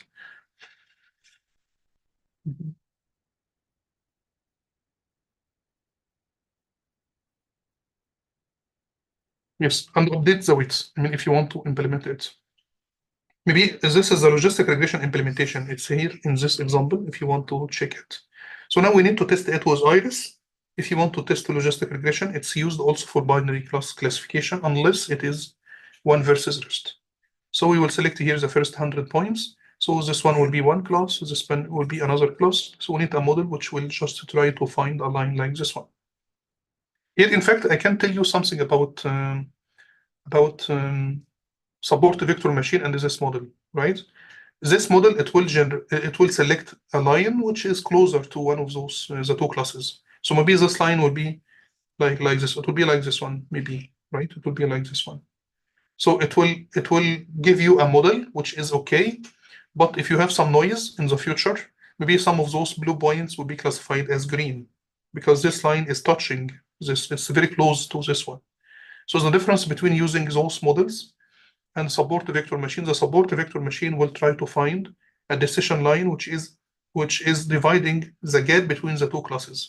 So we use support vectors, some close points here. It will be used as a support vector, and we will try to find a line which will try to divide the distance between those two lines. So it will be something in the middle. And then when it is support vector, it's more reliable. If you are getting some maybe outliers or some noise in the future, it will not impact the accuracy. Your model will give you better accuracy in case of having some data points with noise. So this is the perceptron with Gaussian activation function. So in fact, we calculate net, right? So we will calculate net value. And after that, we will calculate the output. So the output will be 1 divided by 1 plus exponential minus net. So this is the function. So it's g of net equal 1 divided by 1 plus exponential minus net. So this is the, and we will calculate the error. Error will be y minus t. Y minus output, or just t minus y, would be nice like this one. So it's target minus y. Y would be this one, right? After that, we need to adjust weights. So if you want to adjust the weights, so delta omega will be eta multiplied by error t minus y multiplied by x. It will be like this one.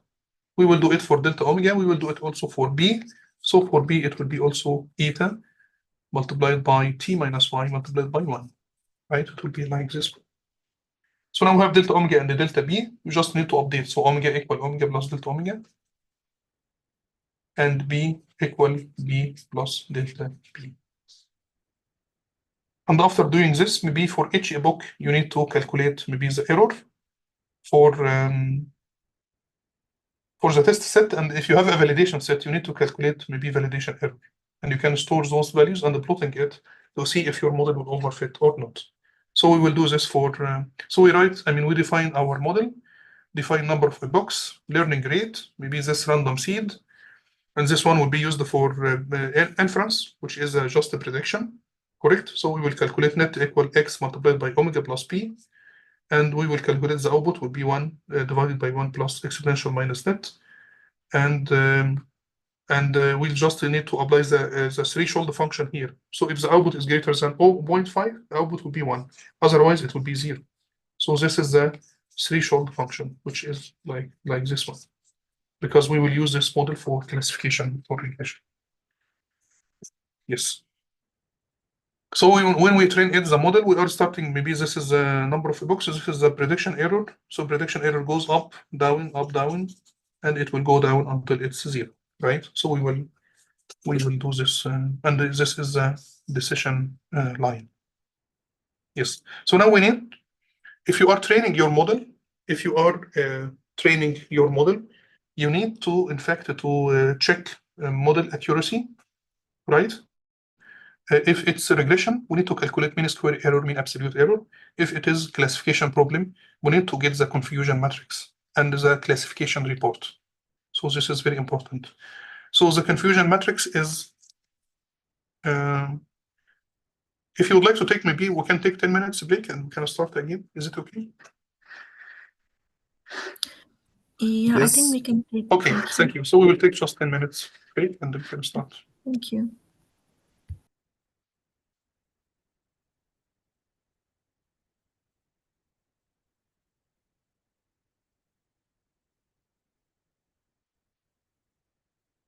And if you have any questions, please unmute yourself and let us discuss it.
Hello, everybody. So can we start one more time?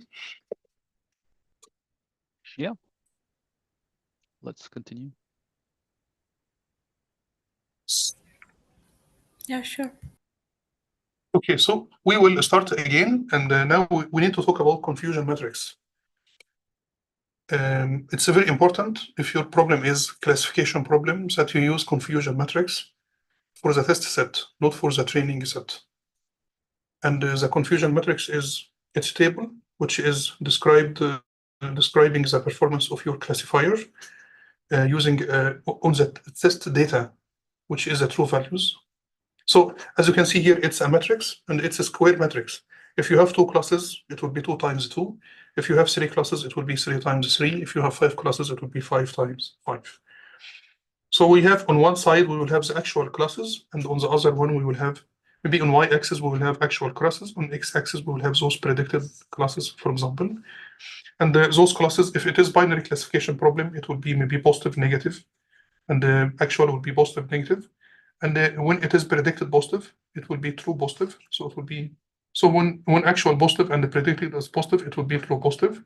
When it's negative and the predicted as negative, it will be true negative. So the most important is this diagonal effect, numbers which are located across this diagonal. It's a true positive rate and a true negative rate. When the class is positive and classified as negative, it means it's wrongly classified. So it's called false negative because it's positive, but it's classified as negative. So it will be false negative. So we will have something called the false positive rate. And when it's negative and misclassified as positive, it will be false positive, right? False negative, we call it type 2 error, and the false positive, we call it type 1 error. The problem here, in fact, the most dangerous case is type 2 error, this type 2 error, which is false negative. And you just imagine it like you have a patient who does not have COVID and he was classified as negative, right? So he is false negative. So which one would be more dangerous, this one or the one who is negative and misclassified as positive, which is false positive? False positive, he has COVID. He doesn't have COVID, but we told him, no, you have COVID. So you need to relax at home. You need to take maybe some, some medication, for example, but it will not impact him. He will just stay at home for some days, and he is okay. He doesn't have any symptoms, right?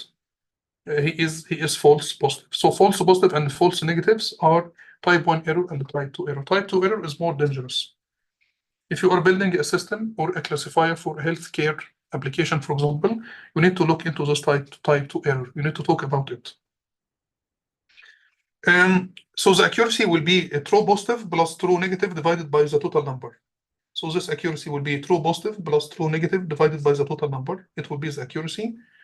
We have also sensitivity, specificity, precision, and recall. I mean, we will talk about it in details. But just the most important here, this table, it's 2 times 2 because we are doing it for binary classification problem. If your problem is multi-class classification, this one, it could be 3 times 3, 4 times 4, 5 times 5, but it must be a square table or matrix. So true positive, those cases in which we predict yes, and they are yes, right? So this is true positive. True negative, we predict no, and they don't have the disease, for example, so it's a true negative. False positive, we know it. We said we predicted the patient yes, but he doesn't have the disease. He is no, so it's false positive. We have also false negative, and the false negative, we call it type 2 error.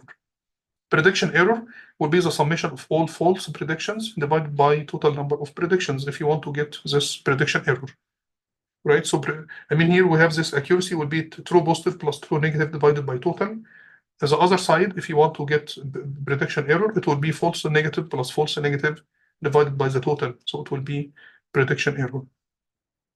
Accuracy, it is the sum of correct true predictions divided by the total number of prediction. So the error would be false positive plus false negative divided by total. This one total would be n, for example. Accuracy will be 1 minus prediction error quickly, or it's a true positive plus true negative divided by total. Where we have the true positive rate and the false positive. True positive rate, it will be true positive rate. It will be a true positive divided by the total positive. We call it true positive rate. false positive rate, it will be false positive divided by n, by false positive plus false total, yes, total positive, or precision and recall. Precision, it will be a true positive divided by true positive plus false positive, and recall, it will be true positive divided by false negative plus true positive. So just an example, simple example. You have a binary classifier here, and this binary classifier is for medical application. If a patient has a certain disease or not, for example. So in total, we have 165 patients. 60, maybe 105, they have the disease, for example, and 60 are negative. So this is a total. This is actual, right? This is actual. This is predicted. So it will be nice if you have positive first, negative, positive, so we can have the true positive, true negative in this diagonal. So this one, it's a true negative. This one, it's a true positive. This one, it's a no, but it's predicted as yes, so it's a false positive. This one, it's a false negative because he is yes, but he is classified as no. So there are two possible predicted classes, yes and no. If we are predicting the disease, for example, it would mean the patient has the disease. No means it doesn't have just any things. So we have 165 patients who are being tested for the presence of the disease. So I mean, from this table, you can calculate many numbers. So for example, what is the accuracy? So the accuracy will be 100 plus 50 divided by total, which is 165. So it will be 91%. So this accuracy, it will be a true positive plus true negative divided by the total number. Misclassification rate or error, for example, it will be this false negative plus false positive divided by total, right? So it will be 9%. So it will be 10 plus 5 divided by 165. So it will be 9%, right? True positive rate, it's a true positive rate, it's 100 divided by 110. True positive rate, it's a true positive divided by total all positive, which is 105. Yes, this is the true positive rate. So true positive rate, it will be 100 divided by actual positive, which is 105. We know also this one, it's called also sensitivity or recall. So it will be 95%. False positive rate, it will be false positive rate. It will be 10 divided by 60, right? 10 divided by total negative, which is this percentage. And the true negative rate, it will be 50 divided by 60. So it will be 83%. And we call this one specificity. Precision, it will be total positive divided by total positive plus false positive. So precision, it will be 100 divided by 110, right? 100 divided by 110. So this number divided by this number, it will be precision. Prevalence, how often does this condition actually occur in our sample? How many yes we have in total? So it will be 105 divided by total, which is 165. Prevalence. So if you want to get this from confusion matrix for iris, for example, so how can we do it? For example, so we just need to get this confusion matrix. We import it from. Yes, we need to go to this example. So anyway, we calculate the confusion matrix for between y and y predict. So first we need to get y, which is actual and predicted, and we will calculate the confusion matrix. So we will get this confusion matrix, and we can plot also the confusion matrix. So it's matrix show, match show, for example. So you need to select a current map for a color map, for example, and CN, this is my confusion matrix, and you can plot it. So for this iris dataset, for example, it's like yeah,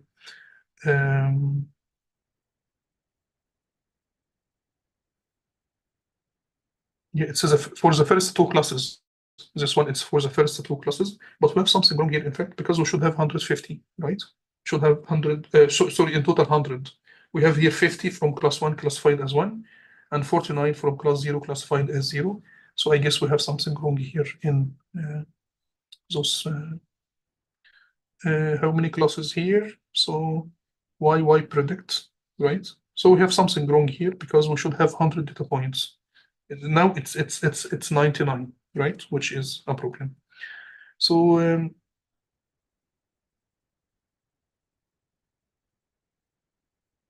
so it's just this for logistic regression. We don't need to go to it. So multi-layer neural network. Now we need to talk about this multi-layer neural network. Multi-layer neural network. It's or multi-layer perceptron. So you can just call it MLP, multi-layer perceptron. So as you can see here, it's a feed-forward neural network which consists of maybe an input layer, number of hidden layers, and an output layer, right? So that is it. And each unit of those, each layer consists of a perceptron, so they call it multi-layer perceptron, right? So each layer consists of number of perceptrons, of number of neurons, and it works in the same way. So in fact, in each one of those, we calculate the summation of inputs multiplied by weights and plus bias. So the output from this one will be, so this one, in fact, it will be like a perceptron. This one will be another perceptron, right? So it's the same also. So it will be weights, different weights multiplied by input. You calculate summation plus bias, and you calculate the output and apply the output, this net value to an activation function, and so on. So each unit of those is a perceptron, or a neuron, for example. So we cannot use here perceptron learning rule to adjust the weights, but we need to use error bag propagation. How can we calculate error bag propagation? So we go forward. So we apply inputs in the input layer. The input layer will transfer those inputs to the first hidden layer. We will do calculations. We will send those outputs to the next layer and so on until we reach the output layer. In the output layer here, we will calculate what predictions. So maybe we will have here y1 and y2, right? We will calculate error. So the error here will be it will be y minus t, right? So it will be like summation of maybe target minus ti minus yi, correct, squared, multiplied by 1 divided by 2. It will be something like this. Anyway, we will calculate the summation of error, or we will calculate the error for each unit. So the error here for this output, it will be t1 minus y1, for example. And we will feed back it to the output, and we will adjust the weights using error bag propagation. So we will propagate the error backward and adjust the weights of, first we will start with the output layer, and after adjusting the weights of this output layer, we will propagate the error more further to the input side, so we can adjust the weights of this layer and so on until we reach the input. And we repeat this process each iteration. So in fact, in each iteration, we apply inputs, we go forward, calculate predictions, and once we have the predictions, we will calculate the error. So it will be target minus y. We will propagate this error forward and adjust the weights layer by layer until we reach the input. If you want to use MLB in sklearn, it's very, very easy in sklearn, in fact.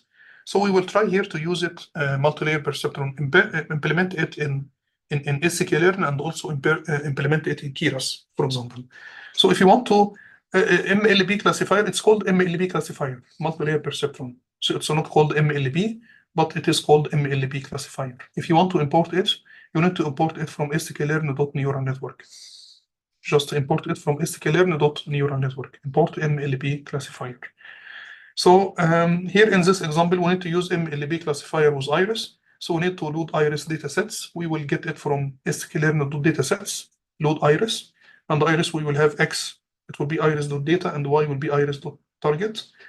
X will be 4 values, and y will be just a column, and this column will contain labels of the classes. So some classes are zeros, some classes are ones, some classes are labeled by 2. It will be like this one. We need to shuffle, right? So before, training our model, we need to load the data. Once you have the data, you need to shuffle it and stratify. So we need to shuffle this function. When we use train test split, it will we will apply it to x and y. We need to stratify, we need to shuffle. So we need to specify the random seed. So when we shuffle it, we need to get, if we will do it, repeat this process one more time, we need to get the same set. So we are sure that we will be able to get the same accuracy each time. And you need to specify the test size. Maybe the test size will be 0.2, which means the training set will be 80%. So it will be 80-20% division. So it will be 80%, 20% division. 20% will be used for testing, and 80% will be used for training. If you want to use this bin count, it will tell you how many from the 3 classes in each category, for example. We divide the data into training and testing. So we will use the spin count for Y and the bin count for Y train and Y test, so we can see how many class in each category, for example. We will use MLB classifier, and if you want to use MLB classifier, you need to select the solver, or optimizer. So the optimizer here will be SGD, stochastic gradient descent.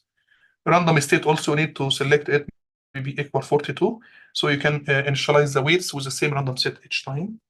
You need to specify here number of hidden layers, right? Hidden layers size equal this one, 5, for example. It means you have only one hidden layer, which has 5 neurons. If you want to define 2 hidden layers, so you need to select this one, like maybe, for example, like this one, it will be like maybe 10 and 5. When it is like this, it means we have 2 hidden layers. Number of neurons in the first hidden layer will be 10, and in the second hidden layer, we will have 5 neurons. So just if you want to have multiple hidden layers. And the maximum number of iteration and alpha, I need to check what is alpha. I forgot about it, in fact. So you can use different optimizer. You can use different optimizers. And we splitted the data. So we will use X train, Y train for training my model. And after that, I will test my model with the X test. With the X test, he will predict, you will get Y predict. From Y predict and Y test, from Y predict and Y test, you can calculate number of cases which are misclassified. So this is the prediction error, right? This one is error. So prediction error, it's number of cases where Y predict not equal to Y test. In fact, it was better here to use one hot encoding, but we didn't use it. I don't know if, right? Because we just used it as it is, right? So we need to predict the output, which is a number between 0 and 2. So okay, so Y train, maybe it's something we need to go to the code to check it. So anyway, we will do this. We will calculate the prediction error, and we need to calculate the confusion matrix for the test set and the training set. So the confusion matrix, you need to get it to import it from sklearn.metrics. Confusion matrix, we use it to document the prediction capability of my model. So it's an evaluation metric. It's an evaluation metric, so you need to import it from sklearn.metrics. Confusion. There are many other things, precision, recall, and so on. Maybe this also classification report, which is nice. You can get all numbers in one time. So I recommend you to use just the classification report, because classification report will give you many things. So now we will have the confusion matrix. So the confusion matrix for the test set, as you can see here, most of the numbers are located across this diagonal, right? So when you look into it, we have 3 classes, each class is 50. So class number 0, we have 50, class number 1, we have 50, class number 2, we have 50, right? It's divided 80%, 20%, which means 40 will be used in the test set, and 10 will be used in the test, and the 40 will be used in the training, right? So it will be like this one, 40, 10, 40, 10. So as you can see here, in this confusion matrix for the training set, the confusion matrix, it's 3 times 3. Why it's 3 times 3? Because we have 3 classes, right? So this one, it's 3 times 3. When you look into the first cell here, it's 40, which means it's 40 from class 0 are classified as 0, right? All 40, because from this class we have only 40. So all those 40 were classified as 0. 40 classified as 0. We have no zeros classified as 1 or no zeros classified as 2. So the performance of this model for class 0 is perfect, right? Is 100%. We will go to class number 2, class 2. So in class 2, or we call it class 1 here. So we have 37 from 1 classified as 1. We have 0 from 1 classified as 0, misclassified, and we have only 3 from class 1 misclassified as 2. So you have a problem here in that class, because we have confusion. The model is confused. It classified 3 from class 1 as 2.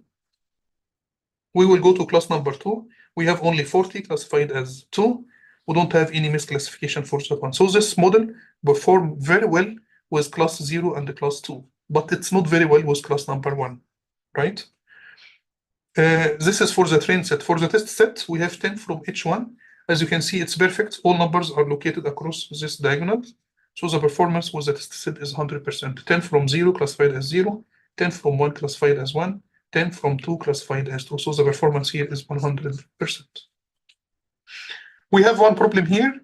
If you are calculating this prediction error like this one, it will be just one number, right? So maybe for the test set, it will be 100%, right? Maybe for the training set, it will be 3 divided by 40 times 3, right? Which is 3 divided by 120 times 100.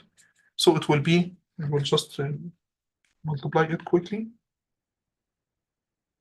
So it will be 3 divided by 120 multiplied by 100. So it will be like 2.5% for the training set. So the accuracy here, the prediction error here, 2.5%. But the problem, you don't know, I mean, is it from class 1, class 2, or class 3, right? It's in general, overall, 2.5%, right? So the accuracy here, it's a 97.5%, but I don't know which class. If you want to get those details, you need to use classification report, because those numbers here, it will be just overall numbers, right? If you need to calculate this prediction error or accuracy, it will be just overall, not for each class. If you need to get those details for each class, you need to use, you need to print out the classification report, which is highly recommended. Now we use this MLB classifier for Iris. Maybe I can share this link with you so you can try to test it. But after that, we will do it for MNIST dataset. And if you need to do it for MNIST, it's images. Each image is 28 times 28 pixels. So now we are starting to work with images, right? So each image, it's handwritten digits. This MNIST, it's handwritten digits, and it consists of 70,000 images. 60,000 are used for training, and 10 used for testing. And when you use it from sklearn datasets, it will be originally, you don't need to divide it, because it will come already ready for you. It will be ready for you. So the digits have been sized, normalized, and centered in a fixed size images. It is a good data set for people who want to try learning techniques and pattern recognition methods. So it is very famous. In fact, MNIST, it's very famous, and Iris as well, very famous data set in computer science. And each digit consists of 28 times 28 pixels, and it's a grayscale image, right? So it's one channel. So it will be like this one. We will be one image, which is 28 times 28 pixels. For digit number 2, for example, it will be like this one. And it's a grayscale. So the value of each image, it will be a number between 0 and 1, for example, right? It's a grayscale. Or number, we normalize it usually. So it's a number between 0 and 255. And then when we load it, we need to normalize it by dividing each pixel value by 255. But it's one channel. So it will be like this one. So this one, it's 28 times 28 pixels, each image, right? So, and each pixel value is a number between 0 and 255. And before using it, we need to normalize it. So we will divide each pixel value of the X-train and X-test by 255, right?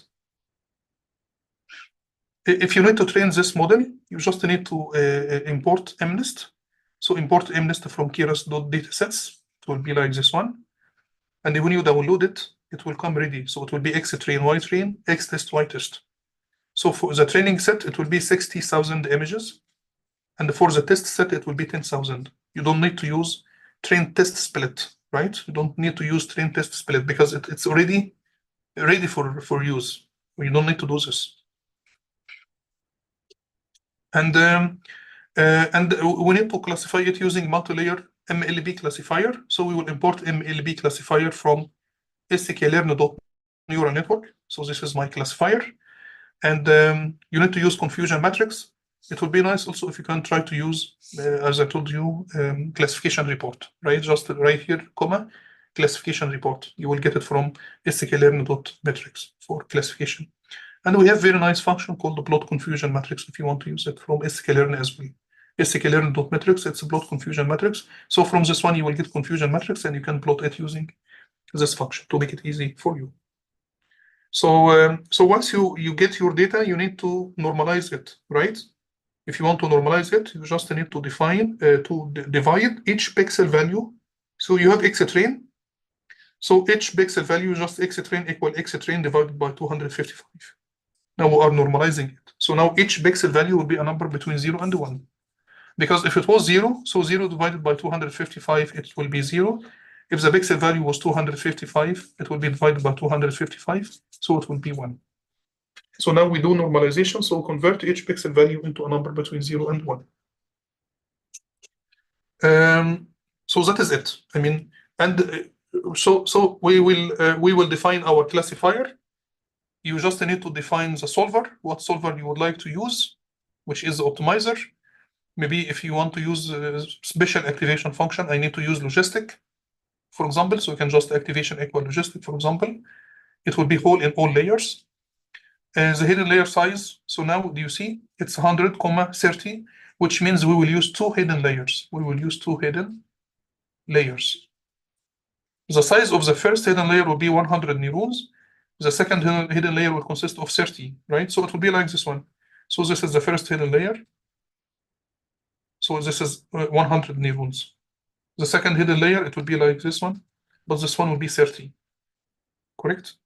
What is the size of the output layer? The size of the output layer, it will be according to the size of Y test and Y train. What is this one? It's 1 column, in fact. Y test and Y train, it's just 1 column, contains the labels. In this data set, we have 10, because it's handwritten digits, and we have 10 digits. So this column should contain the labels of those digits. So it will be like 0, 0, 1, 2, 3, 9, 7, 8, 9. So it will be like 1 column. But this column will contain your label, and the label will be a number between 0 and 9, right? So it will be only 1. But if you want to classify it, it's better to use something called one-hot encoding. One-hot encoding. One-hot encoding, it means we will convert each label into a vector which has a size of 10. So if it's 0, it will be like this one. It will be 1 vector. I mean, the labels will be like 0, 1, 2, until 9.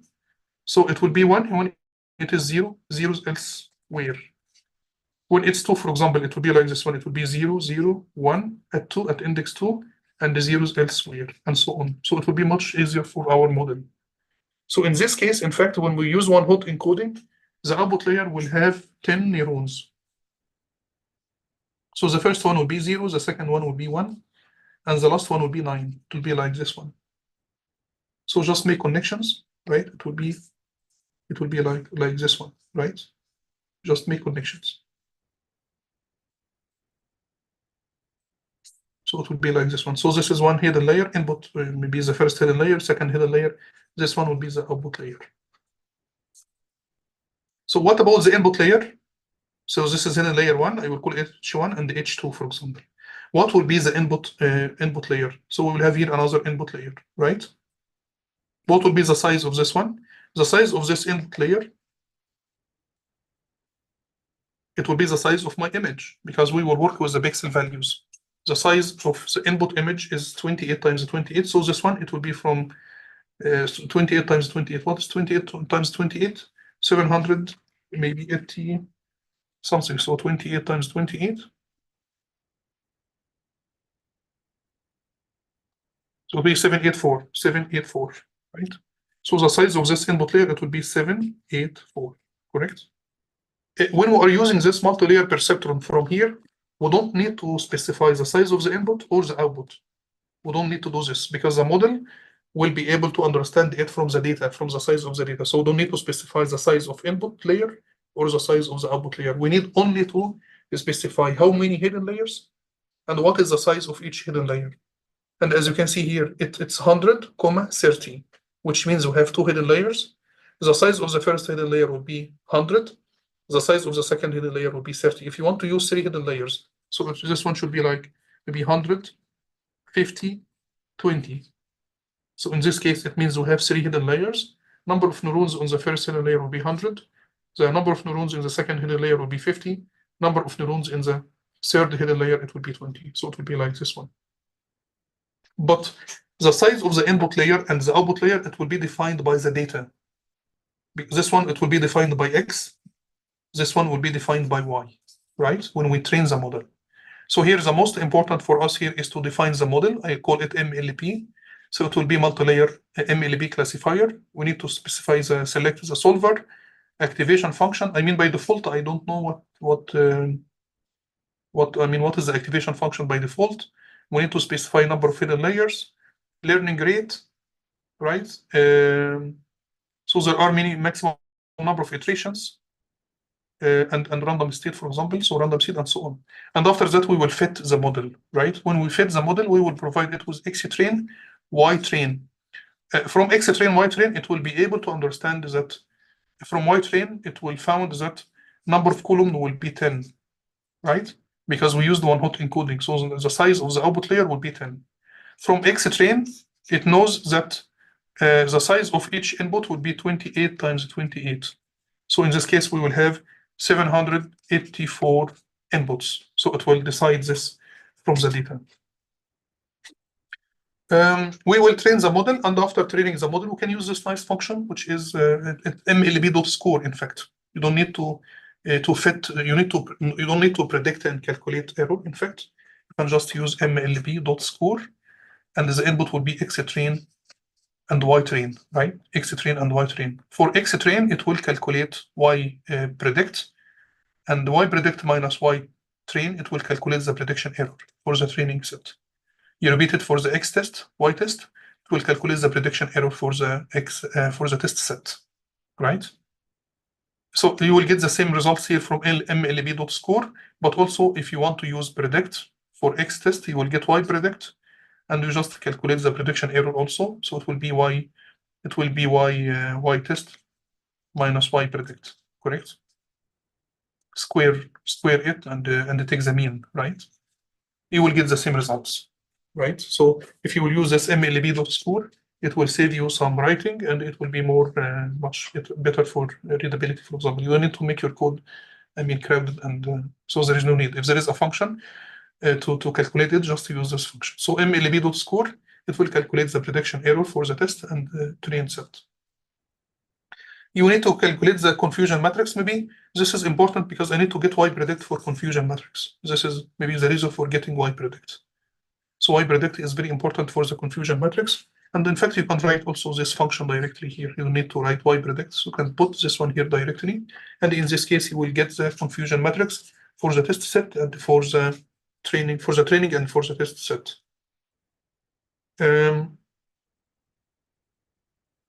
It's just remember this problem. It's multi-class classification problem,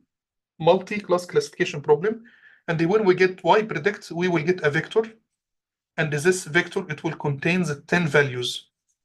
Those 10 values will be probability, right? It will be the probability. So if the image is 0, if you are talking about image which has a digit 0, for example, so should expect at the index 0, it will be a large number here. It would be 0.5 or 0.6. At 1, 2, 3 until 9, it will be some numbers. The summation of those numbers, it should add to 1 because it's probability, right? So if you want to find what is my predicted label or predicted class, we need to use a function called argmax, right? We need to use this function. So this function, in fact, what will happen? This function, it will return the index of the maximum value of the maximum probability. So if the maximum probability here is at 0, so it will tell you that, okay, the index or the label of this image is 0, predicted label is 0. If you did it for image number 7, for example, so it will be like 0, 1, 2, 7, maybe 8, 9, something like this one. So maybe we will get the largest value, it will be at 7. It could be 0.4. This one, it could be 0.3, 0.2, 0.0 something. So also we need to use this argmax. This function argmax, it will return the index of the largest value. In this case, it will be 7, label number 7, for example. So it will tell you, okay, this predicted label for this image is 7. So just remember that we need to use this argmax function to get the predicted label. So finally, we have this confusion matrix, and as you can see here, this problem has 10 classes. It's from 0 to 9. So this matrix should be 10 times 10, right? This is for the training, and this one for the testing. So we need to use, most of the numbers should be located in this diagonal, because this is a true positive value, true positive, true negative, or true 0, something true 1, true 2, true 3, true 9, and so on. Other numbers where the model is confused. So as you can see here, we have here a problem here, in fact. Right? So in fact, we have many classified as 0, many 2s classified as 0, many 1s classified as 0, many 4 classified as 0. So we have a problem here, in fact, in maybe in other classes or in class number 0, because the model is confused between 0 and the rest of the digits. I mean, when you look into this one, and here also it's clear here, when you look into this model, other numbers are very small, but you can see here, we have a problem here, right? This one, it means, for example, 27.9 misclassified as 0. Maybe because people write 9 close to 0, maybe 48 classified as 0, right? Maybe 0 and 8 are close, I don't know. 29.7 classified as 0. It's too much, in fact. 28.6 classified as 0. So the first column here, when you look into column number 0, you can see that the model is confused between 0 and the other digits. So maybe it's smart to build a model for classifying all other digits and a model for just classifying 0. So to try to avoid this misclassified, because it's a problem. If you are building a model and this model will try to convert addresses, for example, from envelopes into a number, because it sort envelopes coming on sorting the post, for example. So we will have a problem here, right? So the accuracy here, it's right, it's 94%. But if you are sorting, imagine that if you are sorting 10 million letters each day, for example, right? If it's 10 million, so 95% of 10 million, so what will be the problem? We will have 50,000 from each million. We'll have 500,000 letters will go to the wrong direction, right? So if you are sorting 10 millions, if you are, for example, in a country where you need to sort 10 million letters each day, so it will go to its destination. If we have this error here in this model, we have 5% prediction error, right? It's around 5%, more than 5%. So 5%, if you need to sort each month or each week 10 million letters, for example. So it will be like 500,000 each week will go to the wrong direction. And the people need to return it back to the post office, right? So it will be too much headache. So this accuracy, it's not good, right? If you want to use a system for classifying 95%, it's not good because the cost will be very, very high. Imagine this post office and you are getting the wrong letters coming to your home address and it's not yours, right? Because they did a mistake in sorting and you need to return it back again and it need to go to this right destination one more time. So it's a problem, right? So we need to fix this problem. Yes. So maybe before going into Keras, maybe I can just give you some time to work with this example. I will share it in the chat. So you can try to work with this example. And next, I will share both links.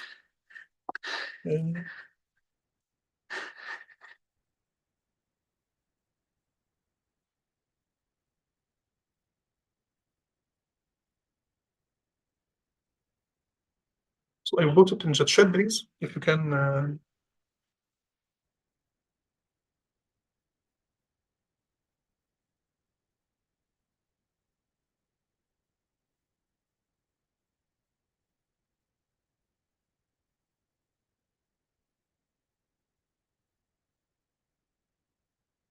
So I got some question.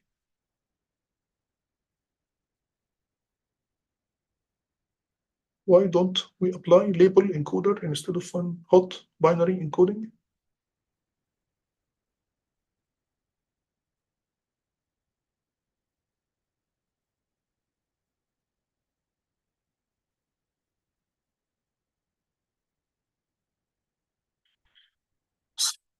Okay, we will get the second.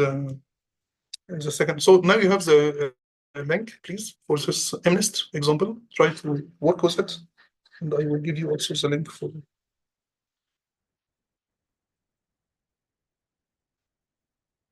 Iris. So you can have the two examples.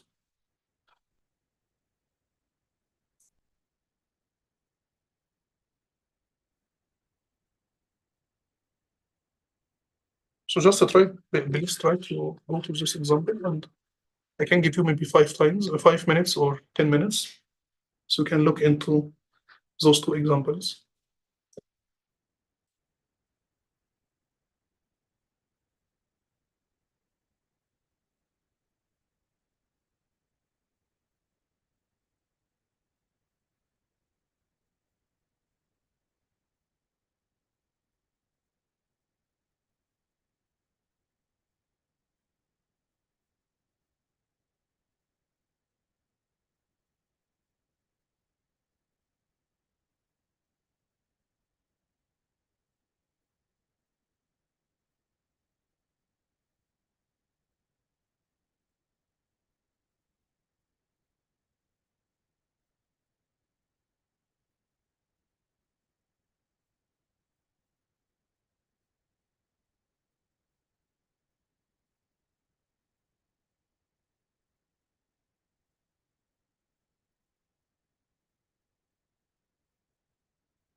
So Hisham, please try to use this label encoder and try to see the difference. So apply label encoder also here instead of one hot encoding, for example, and try to see what will be the difference.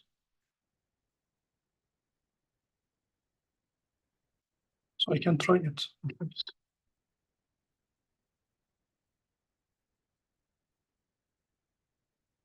Use label encoder. With this example, we can try it with this example. With MNIST.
So in fact, I can see that maybe Ihtisam, can you answer me, please?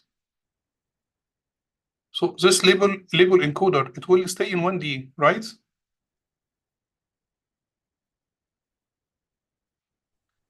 Yeah, actually, a label Yeah. encoder is specifically designed. No, just 1 second, please. I will adjust my headset. Okay.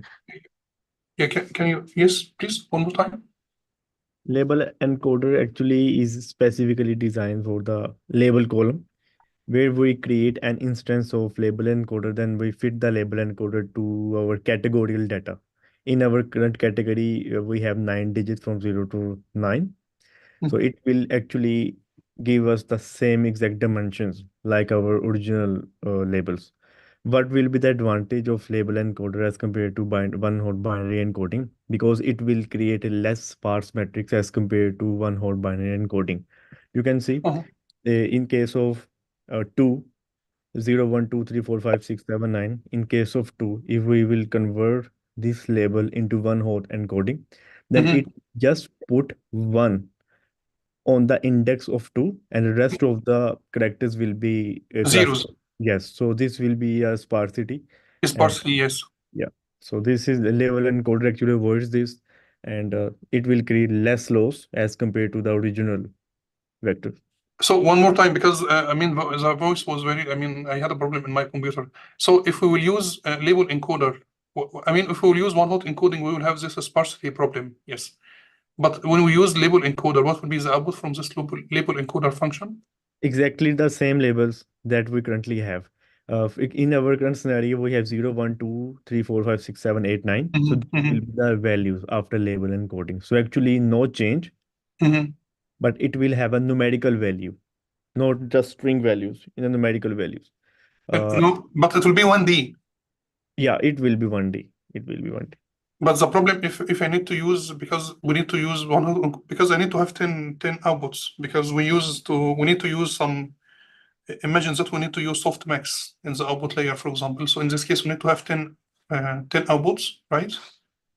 Yes, actually, I have used softmax, relu, sigmoid, and tan-h. These are, so it never created problem in my case actually. With label encoder.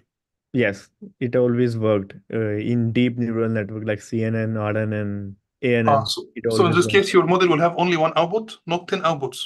Yes, only 1 output at a time. Oh, so now you need to predict a number between 0 and 10, for example, 0 and 9. Yes, it will predict. So actually, why we normally use label encoder? Let's say we have 1, 2, 3, 4, 5, 6, 7, 8, 9, 10, not 0. So it will create index in an array format, 0. So how will label encoder will work in this case? The labels will be after performing label encoder 0, 1, 2, 3, 4, 5, 6, 7, 8, 9. So 10 will be represented as 9, 9 will be represented as 8, 1 will be represented as 0. So this is how it works. Yeah. Okay, but so if it's categorical, for example, we will convert it to numerical value. That is it.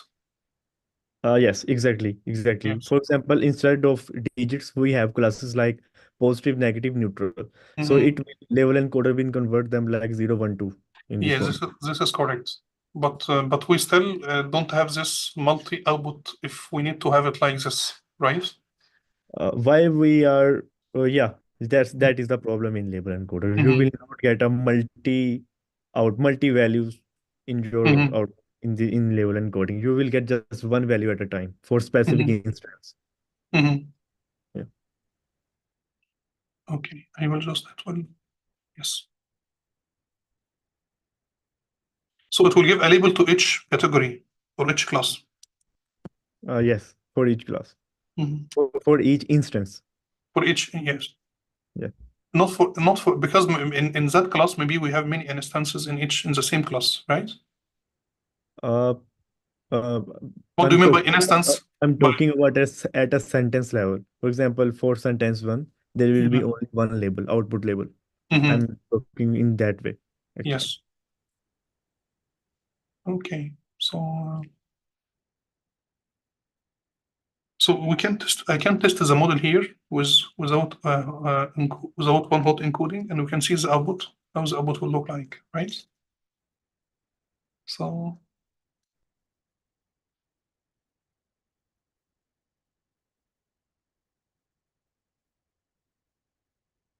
So it will be the same, like.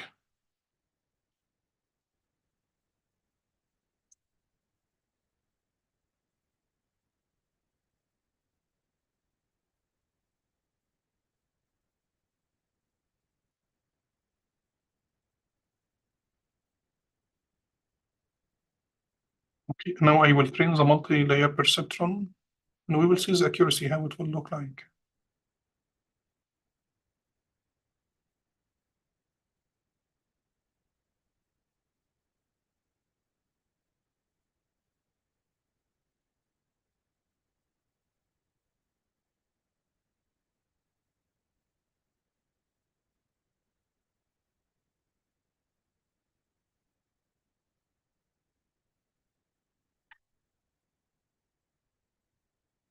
Okay, so any comments for this last part, or should we just continue? Training the model, it will take time because we can start in this Keras section. So next time we can work with more advanced stuff. Yeah, I'm just training my model here with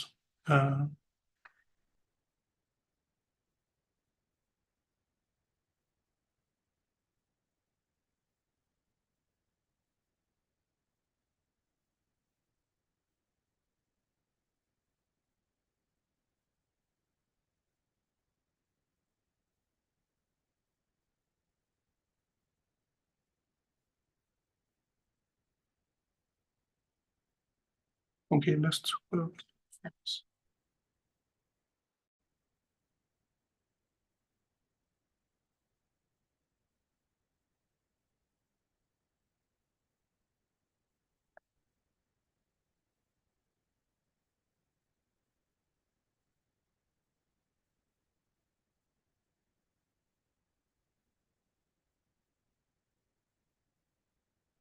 we need to use a wide train argmax now because we're using it as it is.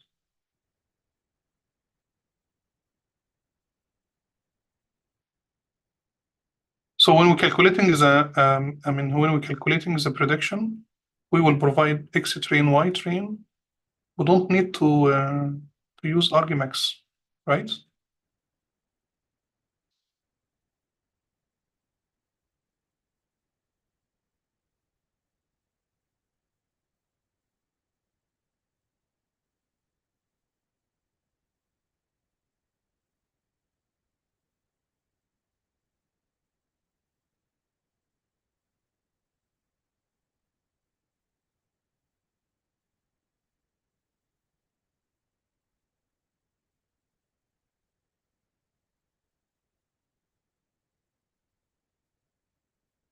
Yeah, I got the confusion. I cannot see any difference. In fact, maybe it's much better. In fact, the performance without using one-hot encoding, the performance is much better. So maybe I can share my screen.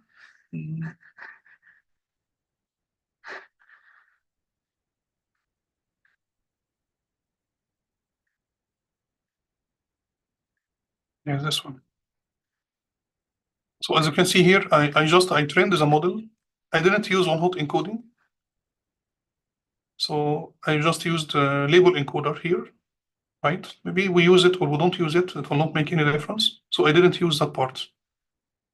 We didn't use one-hot encoding, and I trained the model. And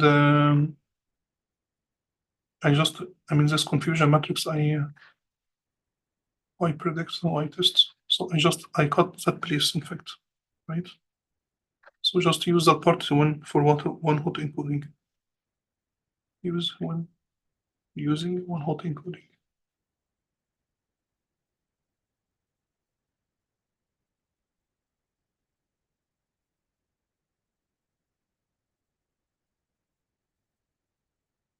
Yeah, and I trained the model for around 100.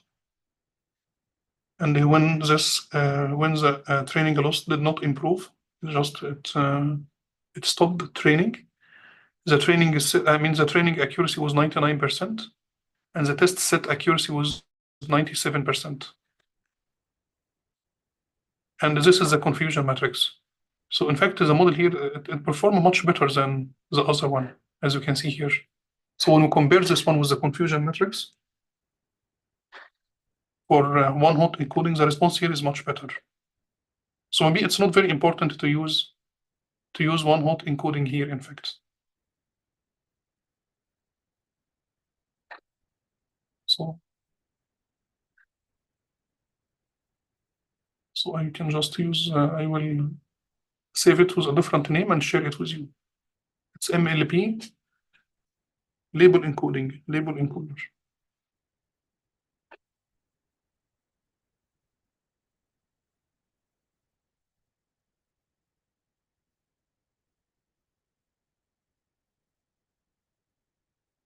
If it is label encoder, I will just remove. I need to remove maybe the part. We don't need to have the part here. You can just mark it and comment it.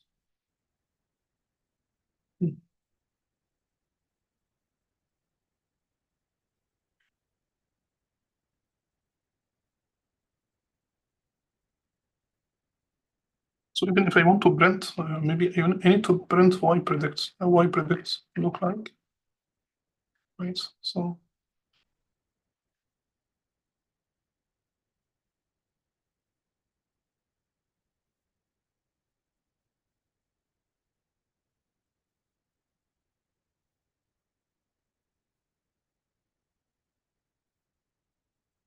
it's 10,000 values. Maybe it's too much. Okay, y train, y. Oh, I need to train it one more time. Sorry.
Yes, Hashan, do you have any questions? Yeah, actually, I'm seeing these iterations, so I don't know. I was thinking maybe it will be better if uh, Oh, not printing it. students of these class can understand over Okay. the concept of overfitting and underfitting, because creating too many iterations or epochs can result in overfitting in Yes, some. And yes. other thing that these current experiment is for on the numerical labels that we have 0, 1, 2, 3, 4, 5, 6, 7, 8, 9. So Mm-hmm. label encoder can work in this way.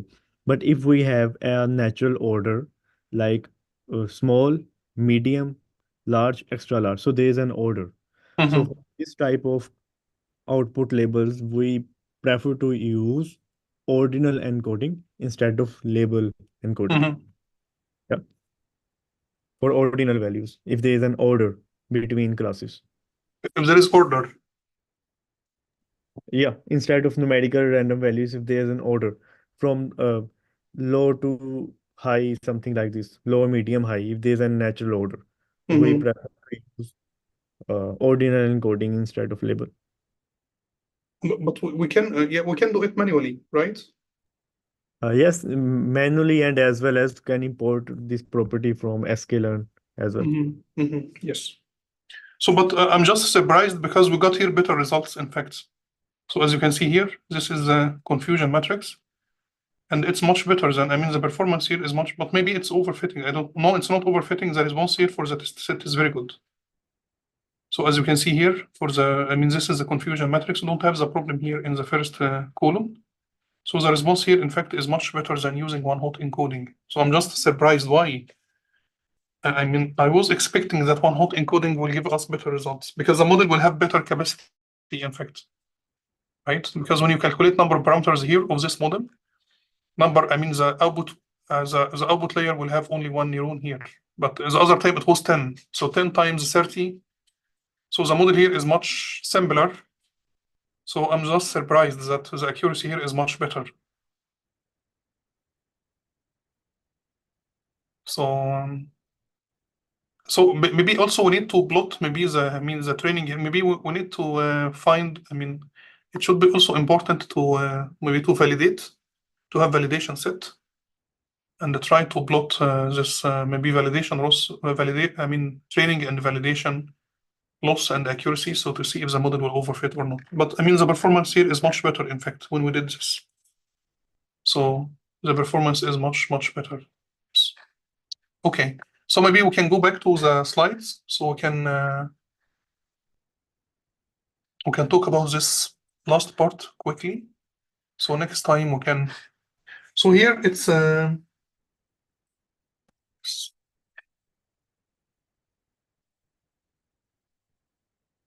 we need to talk about maybe I can add also this link here. I will add it to the slides before adding it to the Blackboard for the next one, for the code which we changed with this label encoder.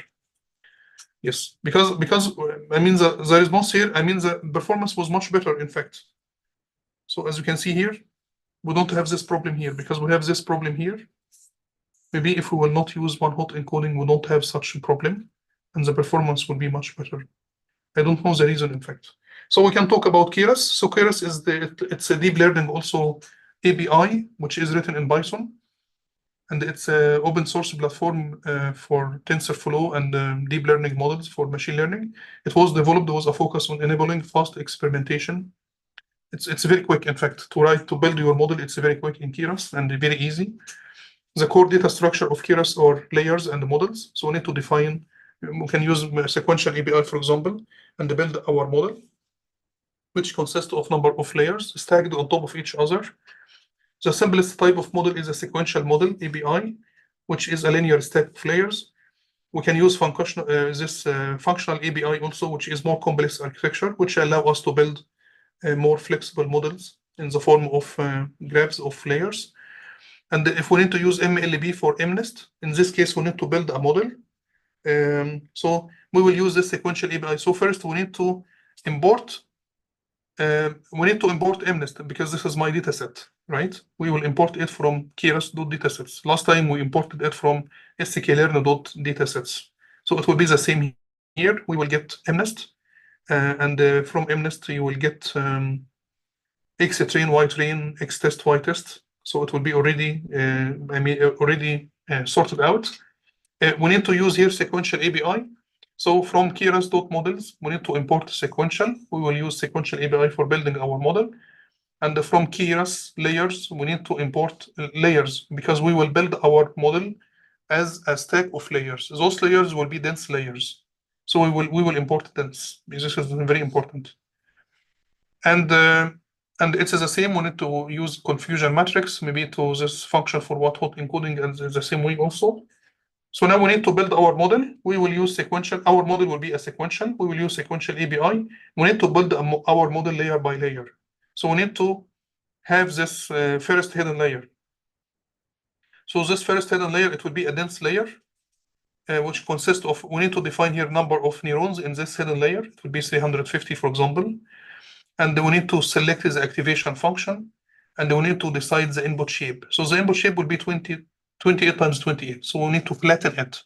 So the input is an image which has a size of 28 times 28, but we will flatten it. We will convert it into a vector. And this vector will have a length of 28 times 28. So this is the input shape. We will have another hidden layer, a second hidden layer, which has 50 neurons. And after that, we will have an output layer, which also will be a dense layer. Number of neurons here will be number of classes. Number of classes will be maybe this number of labels which we have. We have 10 labels, right? So it will be number of labels or number of column. This one, I mean, we will use one hot encoding. So this one will be just 10 column. It will be like this one, right? So it will be from 0, index from 0 to 9, for example. So it will be like this one. So now we build our model. Once we build our model, we will compile it. When you compile it, you need to select your loss function. So the loss will be this function, for example, categorical cross entropy. You need to select the optimizer, and you need to select the evaluation metric, right? What evaluation metrics you will use to optimize, because we will use this optimizer to minimize this function, right? And we will use this evaluation metric to evaluate our model. So we will use accuracy, for example. After that, we imported MNIST, and the MNIST is already divided into train and the test set. We will use the train set for training. So model.fit, it's the same. We need to build the model, compile the model. There is nice function in Keras called the model.summary. It will give you this table, in fact, the model summary, it will give you this information about your table, about your model. And we will train the model, we will fit the model by the data, training data. You need to select a number of epochs, and you need to select the batch size. This optimizer, it's adaptive. It's called adaptive. It's adaptive gradient descent. So we will start with an initial learning rate, and it's adaptive, so it should decrease over time. The batch size, it's a 512. So we will use stochastic, maybe batch gradient descent, for example. We will use batch gradient. And the validation split will be 20%. So we will use 20% of the training set for validation.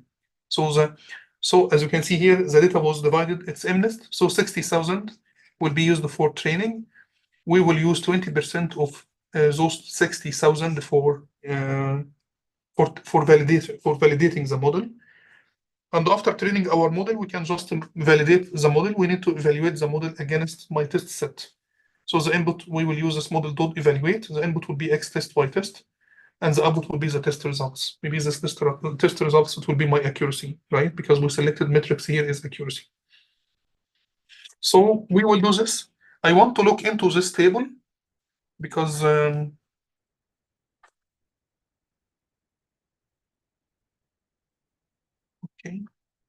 So I just need to go to this table.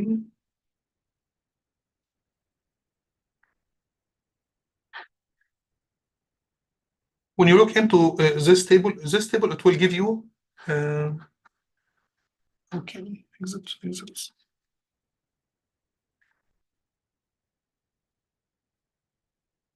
Yes, slideshow. Yes, I mean, when you look into this table, in fact, we have 3 dense layers. This dense layer, it's the first hidden layer. I mean, the first dense layer, it's the first hidden layer. Right, so this is the first. We have input layer, and after that we have a hidden layer. The input layer does not have any parameters. So we have the first dense layer. So the dense layer has 350. This is the output shape. So the output shape, it means 350 outputs, 350 neurons. So the output from this layer will be 350. Number of inputs will be, we define the number of inputs here. It will be 28 times 28. So this is the number of parameters. The number of parameters, it's number of weights and bias of this layer. How can we get this number? Do you know how can we get this number? So you have a layer, and you have some input layer, right? Imagine it's 2, for example. So those 2 will be connected to each neuron, right? It will be like this one. So number of parameters here will be number of weights, which is omega 1, omega 2, omega 3, omega 4, and so on. So number of omegas here, number of weights, it will be number of units multiplied by number of inputs, plus bias. Each unit has 1 bias, so plus number of outputs. So if you have 350 neurons, which means 350 outputs. So if we need to get number of parameters here, it will be 350 multiplied by number of inputs, which is 28 times 28, plus number of bias, which will be 350. So it will be like this one. So this one should give us this number, if you can multiply it. For the second dense layer, which is the second hidden layer, number of outputs will be 50. But number of inputs are coming from the first hidden layer, which is 350. So this number should be 50 times 350 plus 50. It should be this number. For the output layer, how many outputs we have? We have 10, because we have 10 classes. And the number of inputs to this layer is 50, because this is number of neurons from the output layer, from the previous layer. So this number should be 10 times 50 plus 10. 10 times 50, it's 500, plus 10, it's 510. So now we have this number. If you need to get this number, it should be the same, also very straightforward. So it should be 50 times 350 plus 50. This number, it should be 350 times size of the input, which is 28 times 28 plus 350. Now we can get number of parameters. So by adding those three values together, we will get total number of parameters, which will be 292,000. Right? It will be this number. So total number of parameters will be the summation of this number of parameters of first hidden layer, second hidden layer, and the output layer. It will be the total number of parameters. This total number of parameters can be divided into two types, trainable and non-trainable. Trainable means those parameters which will be trained during the training process. Non-trainable, if we have some parameters which will not be trained, because maybe we can frozen one layer, for example. I can frozen one layer, and I can say that I don't want to train this layer. So in this case, we will get numbers here, non-trainable. So this total number, it will be trainable and non-trainable. In our case here, all parameters will be initialized, and all parameters will be trained. So in this case, total number of parameters will be equal to the trainable parameters, or trainable parameters will be total number of parameters. Yes, so we trained this model, and we calculated the loss and the accuracy, and as you can see, the accuracy here is 98%. So it's much better than the previous model when we used one-hot encoding. But just remember, when we didn't use one-hot encoding, I mean, in fact, the performance was much better. So as you can see here, we don't have the problem here, which means this model has better accuracy. And maybe it has better accuracy because we used different activation function. We used here RELU, as you can see here. I mean, last time we used a sigmoid. So here we used a sigmoid. Logistics, sorry, we used here logistic, right? Here we are using RELU. RELU, it's rectified linear unit. RELU, it's rectified linear unit. And of course, we use a different optimizer. So, I mean, we cannot compare the performance of the two models because the two models are different, right? If you want to make comparison between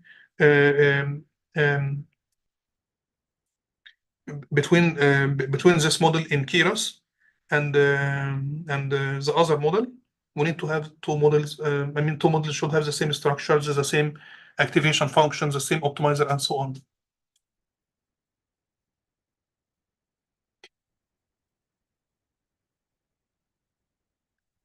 So MLB classifier, I mean, we use the MLB classifier and this model. So if you want to make comparison, the two models should have the same structure, and yes. So maybe it's important. You need to go to maybe if saving and loading trained models. After training your model, maybe this process, it took too much time from you. So it will be smart to save your model. So next time you don't need to retrain your model one more time. If you want to continue working tomorrow, for example, so you need to train your model and store the model with the trained weights. And the next time you will load the model, the trained model, and you can have it in your work, for example. You don't need to repeat this process each time, especially when your model is large.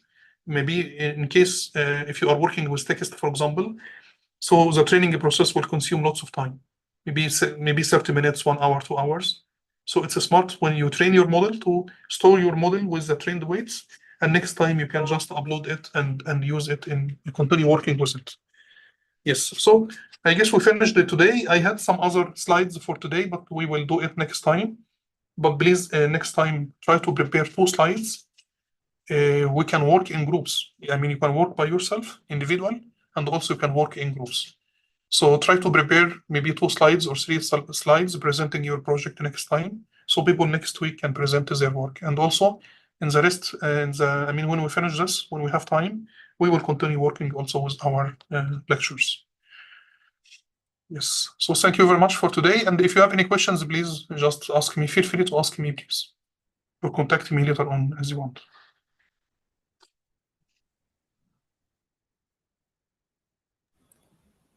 Thank you. Thank you very much. Yes. Have a good. Thank you so much. Have a nice weekend. Thank you. Have a You nice too. weekend too. Bye bye. Bye bye. Thank you. Bye Take bye. care. Bye bye. Bye bye.